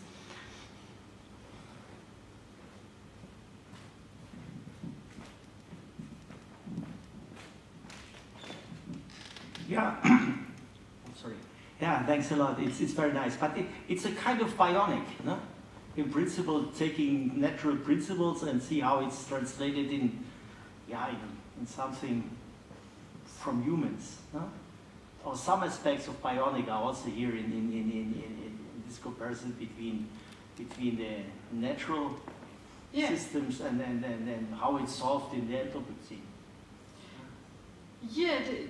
I don't know if it's the idea was to show different levels of artificiality. So, of course, sometimes Sometimes they are just animals that adapted to living in with humans. Sometimes they are totally artificial, but it's in every chapter they are classified by artificiality. So from less artificial to the most artificial. So it's like yeah, it was also the main idea was to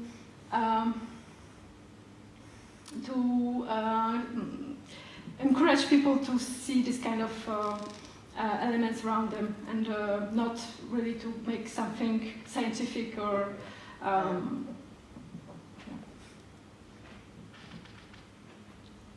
That's a question that art historians might want to ask. I'm intrigued by the choice of paper. I mean, it's white on black, it's not black on white. I mean, the paper is quite amazing. It's also very rough. It's very matte. It has a specific tactility. Very often we speak about these as paratext, material paratext that add to the making the text presence through a certain materiality or through adjunct elements. And how far is the black paper and to print it the other way around a kind of stylistic method that you choose on purpose? Yes, so this is the paper we used. This is the blackest paper on the market, and then we used also silver ink. So we really wanted to make a kind of reference to the artificiality and also to the hypertext, like a contemporary way of reading on the screen as well. So it's not always this black and white, but yeah, the way we read on the screen, and also like something quite artificial, and reference also to the book before, the Parrot book. We made the same with the same technique, and it was also because of the informatics, but also because these were like underrepresented stories. We thought that they were underrepresented stories, so it was kind of continuation of this series. Okay. Are there more questions? If there are not, we still thank you again for this fantastic presentation of the book, which is unfortunately sold out, so we're waiting for the next edition. Thanks again, Maria.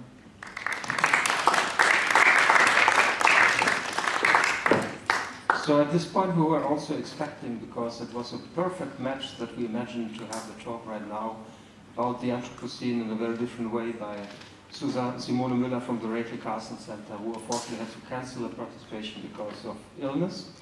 But she was supposed to give a talk about the greening at the cost of others, artistic research in the context of hazardous travels, about waste management worldwide, and that would have been a perfect fit. We have to postpone it this probably for 2023, if the cycle continues here as Muffathalle.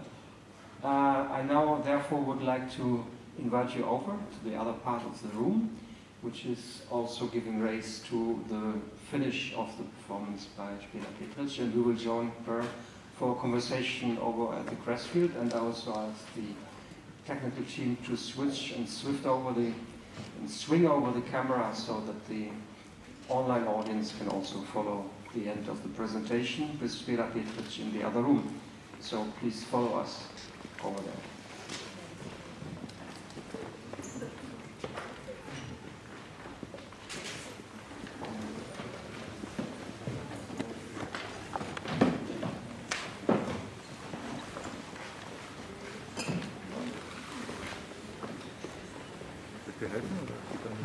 Ich glaube, es geht, danke.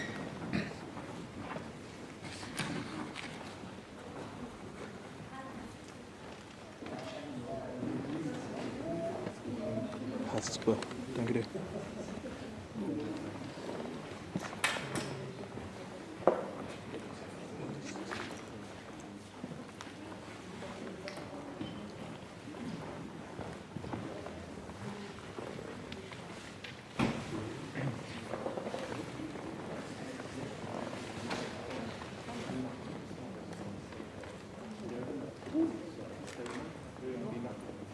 Ich weiß, wie man es macht. früh genug das Bauten.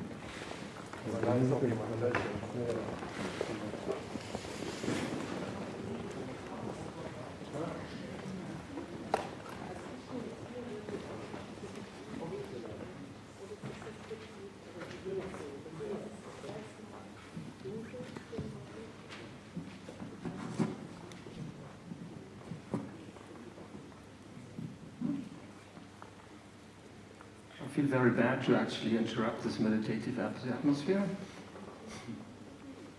but we still wanted to have a conversation, if you're still up for it.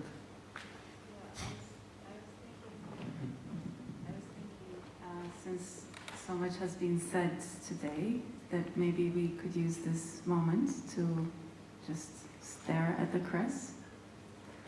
What do you think? Still want to hear about a little bit, but I think the invitation to silence is very valuable, so should we just have some minutes of silence and then have a conversation? What do you think? I think we can have some minutes of silence, and then a little bit more silence, and then I could talk about this afterwards. I think that would actually be the most impactful way of communicating what I have been doing here. So that's also giving me a little bit of pause, which I'm very grateful to. So you decide when you want to have the mic. And I'm just sitting there and appreciating the silence.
Okay.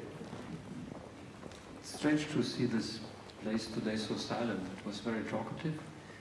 So, how did you manage to produce this silence? It's quite a rare commodity. And this speeded up conditions. And how far do you relate this slowness to degrowth, taking that break, and using that break? Yeah. Okay. Well, you said that part of the reason why you invited me with this piece was because of this necessity for slowing down, which is also something that sometimes is not really desired or even tolerated.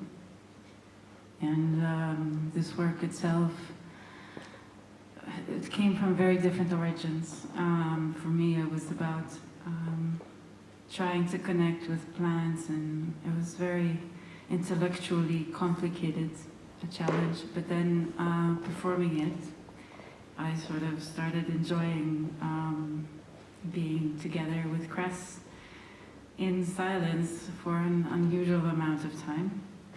And actually that was quite a joyous and joyful moment. And it's really hard to talk about it. It's something that you more or less do. So I'm grateful for the experience, for conceiving this work. But I thought, like, of course, isn't this very fitting for today's topic and symposium, and not to romanticize this too much, but why not?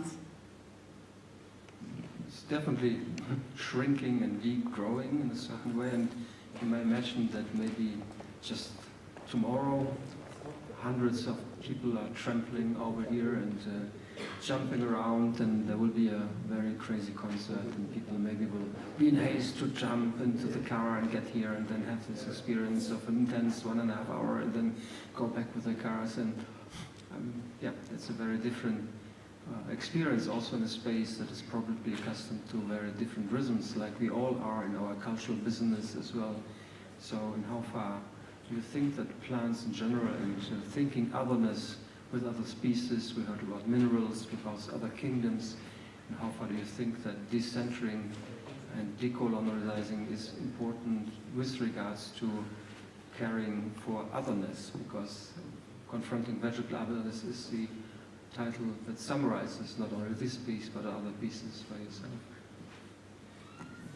Yeah, so it was an artistic opus from 2015 to 2018, or even 19, I would say. Although there's a work called Photocracy that is performative that I tend to leave out of the opus. What I'm trying to say is that to seek kind of like these connections, it's not enough to listen and think about them. It's really a matter of trying. You know, you were mentioning situated knowledges. Well, this is something that is extremely situated, right? So there's a huge difference between theory and practice, and I think that a lot of the theory we can recognize in our daily lives, and that is sort of like empowering. It was to me to sort of gain agency, because it is not about something you are not capable of doing because of precarity, because of time, because of, you know, imperfect bodies, or because you're born in a certain country and not another, whatever. But there is a lot of joy that you can derive from these mundane experiences, that all you need to do is kind of pay attention to and tweak and queer them. And for me, this is a huge element of empowerment, like of personal empowerment, right? I mean, you have been trained as well as a biologist, so somebody who is observing biological systems, and as Umberto Maturana once said, that we have to think in terms of second order cybernetics and observation, that you have to actually conceive that the system that you're looking up is also as alive as you are as observer. So that there is this kind of second order observation to observe yourself by observing otherness. And do you think that this experience is helping you not to observe the crest, but rather to also have a look at human nature, culture, from the perspective of the vegetative world? Yeah, that was sort of the concept was of confronting vegetal otherness was about precisely understanding the roots of this alien, or why we conceive of plants and other organisms as alien, and trying to deconstruct it. And of course, as a former scientist, it was this kind of material exchange that I turned to in order to construct a strange relation and observe what exactly is happening. However, through the process, I had changed and transformed myself, and I realized at one point that a lot of my ethics and morality is derived from science itself, in terms of this separation that you talk about, the object and subject. So I wouldn't necessarily describe it as a second or third order cybernetics, but rather something that is just based on relations, relationality, relationships. And that became kind of the foundation of my further work, to explore like how these relations and be less concerned about categories and identification, about the differences between nature, culture, technology, biology, and so forth, but to see what, who all is involved in relationships, what kind of consequences they produce. And I am after pleasure, joy, desire, ecstasy, and basically dealing with really dark topics that are infused with capitalist extraction and subjugation and all these effects. And I'm trying to subvert them in a way to see if it is possible to aim for these other relationship traits that I'm after. That is also true for the installation that is upstairs. I mean, that you did in collaboration with 3 other artists, and to reverse the perspective, but also to mix preconceptions of pleasure, joy, reproduction, gender, sex, and so on, and to give it a kind of trans-species prism. And in how far do you think that this work here resonates with the Sex Toys for Plants, this consultancy project upstairs? How do you link both projects together? Yeah, that's really odd. It was oddly, the Plant Sex consultancy predated this project by a year.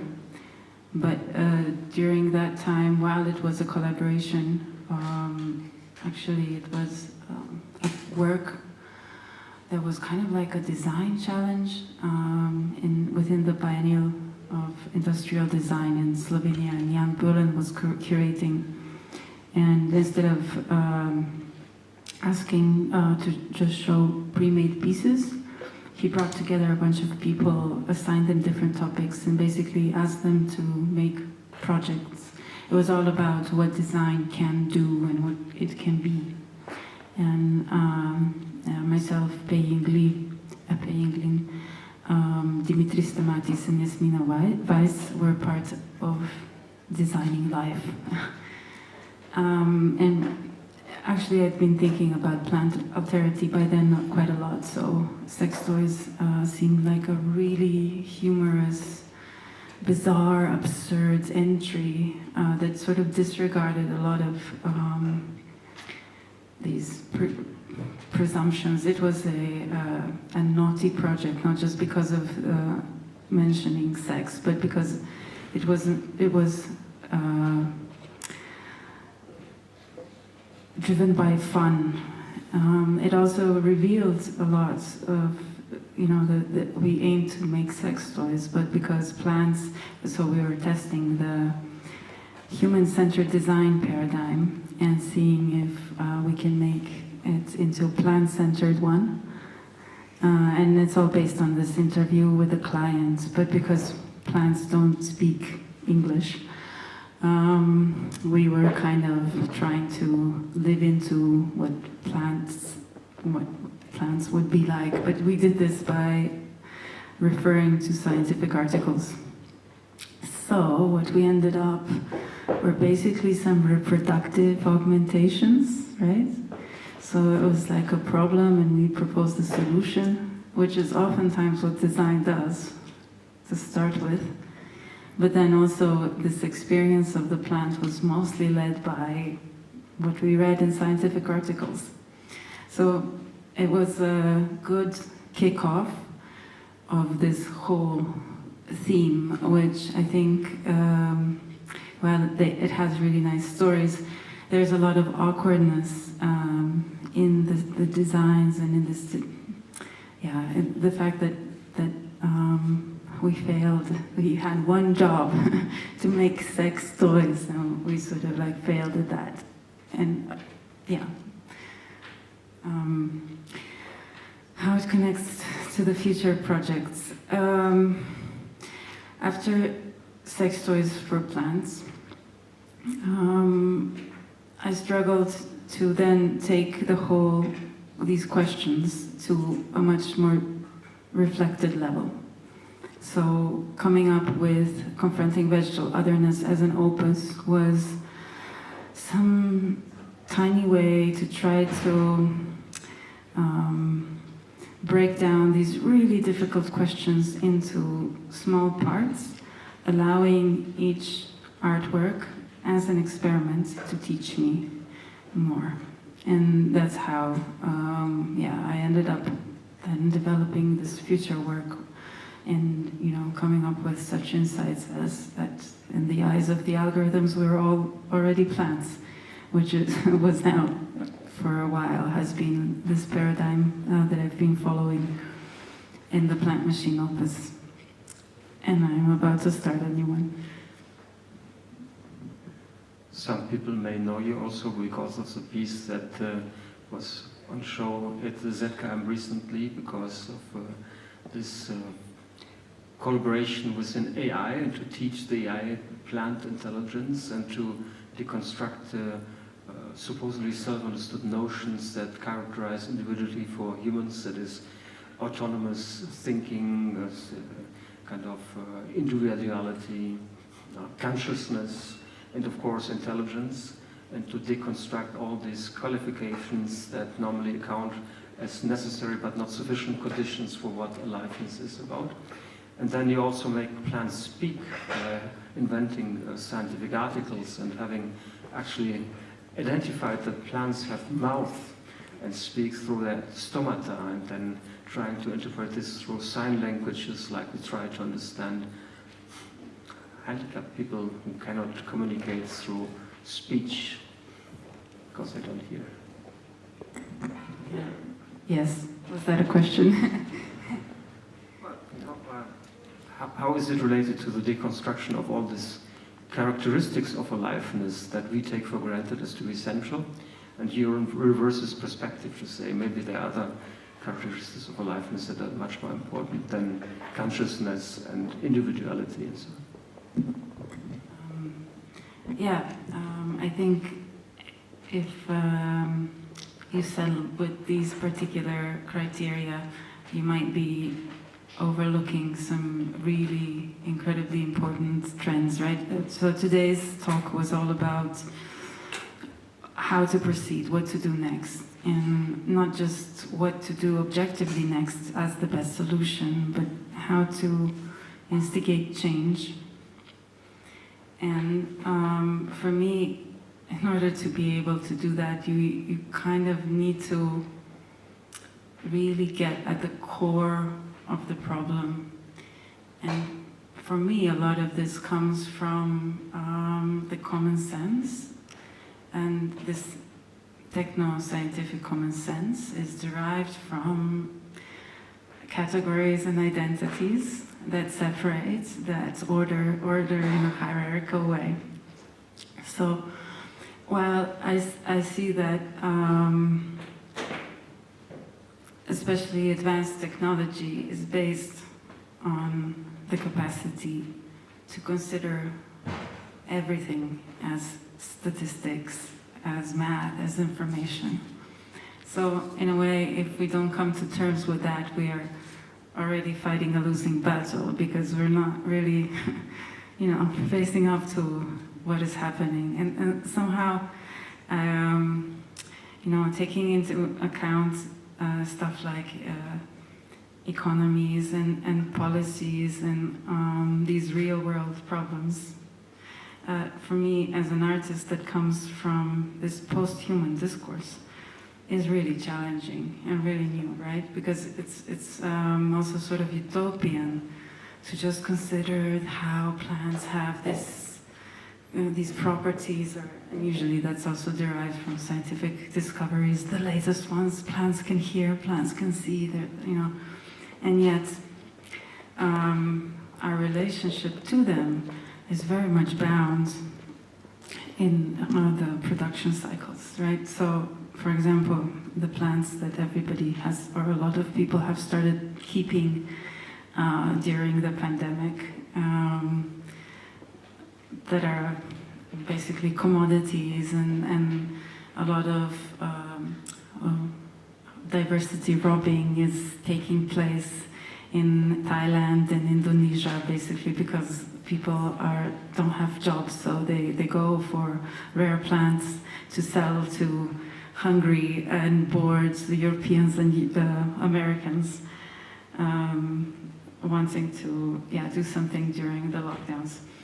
So basically what I'm saying is that it is important to, for me at least at this point, understand how these intensive relationships with non-others are caught up in a larger system with many, many different factors, and trying to find attractors towards working on problems at this minimal level, at this, like, I don't want to say individual, but you know what I mean?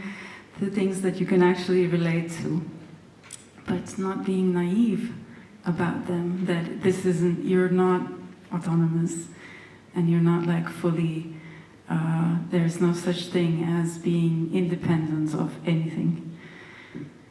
I don't know, I got lost, I think. I don't know what your question was, how these things relate, or, so for me, this is why working with algorithmic non-intelligences has been so revealing in a way, because it's what sort of came to the forefront is that this advanced technology is taking care of bodies, and these bodies can be human, they can be plants, they can be animal, like in like food industry, etc.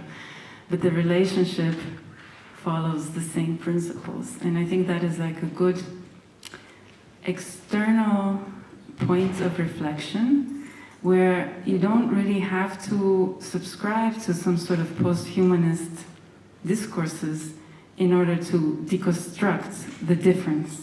You know what I'm saying? It's just like, it's true. We will probably appropriate this crest in a certain way, because it has to be maybe distributed. I don't know who wants to taste, and maybe we had the plan to maybe cook a soup. By the way, would the vegetarian green soup taste different than the cannibalistic yellow soup? Would it be cannibalism? Would it be metaphorical cannibalism?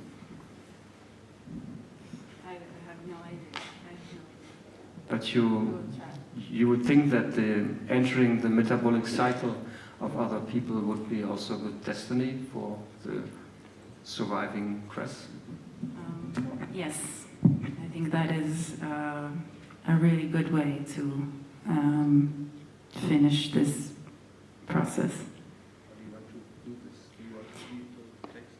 Yes, you may take, if you would like, maybe we can have some scissors and then you can just cut the top layer, like the white layer, if you want to take some home. I think this central part is going upstairs to be shown for the next 2 days as well, for others who couldn't join us, even though it's been going on for 3 days. And the rest, I think on Saturday, there's going to be cress soup for everyone. I don't know which kind of situation you would like to encounter now, because you have been standing there for nearly 30 hours, something like 22, 33. So you must be extremely tired and exhausted. So maybe it's more comfortable for you to engage in a conversation more in a face-to-face or I don't know, stem-to-stem communication. I don't know. What do you feel? Do you want to take questions, or do you would rather encounter people individually? If somebody has some interesting questions or comments, it would be nice maybe to share it, especially if you think that it will be something that others would also like to hear.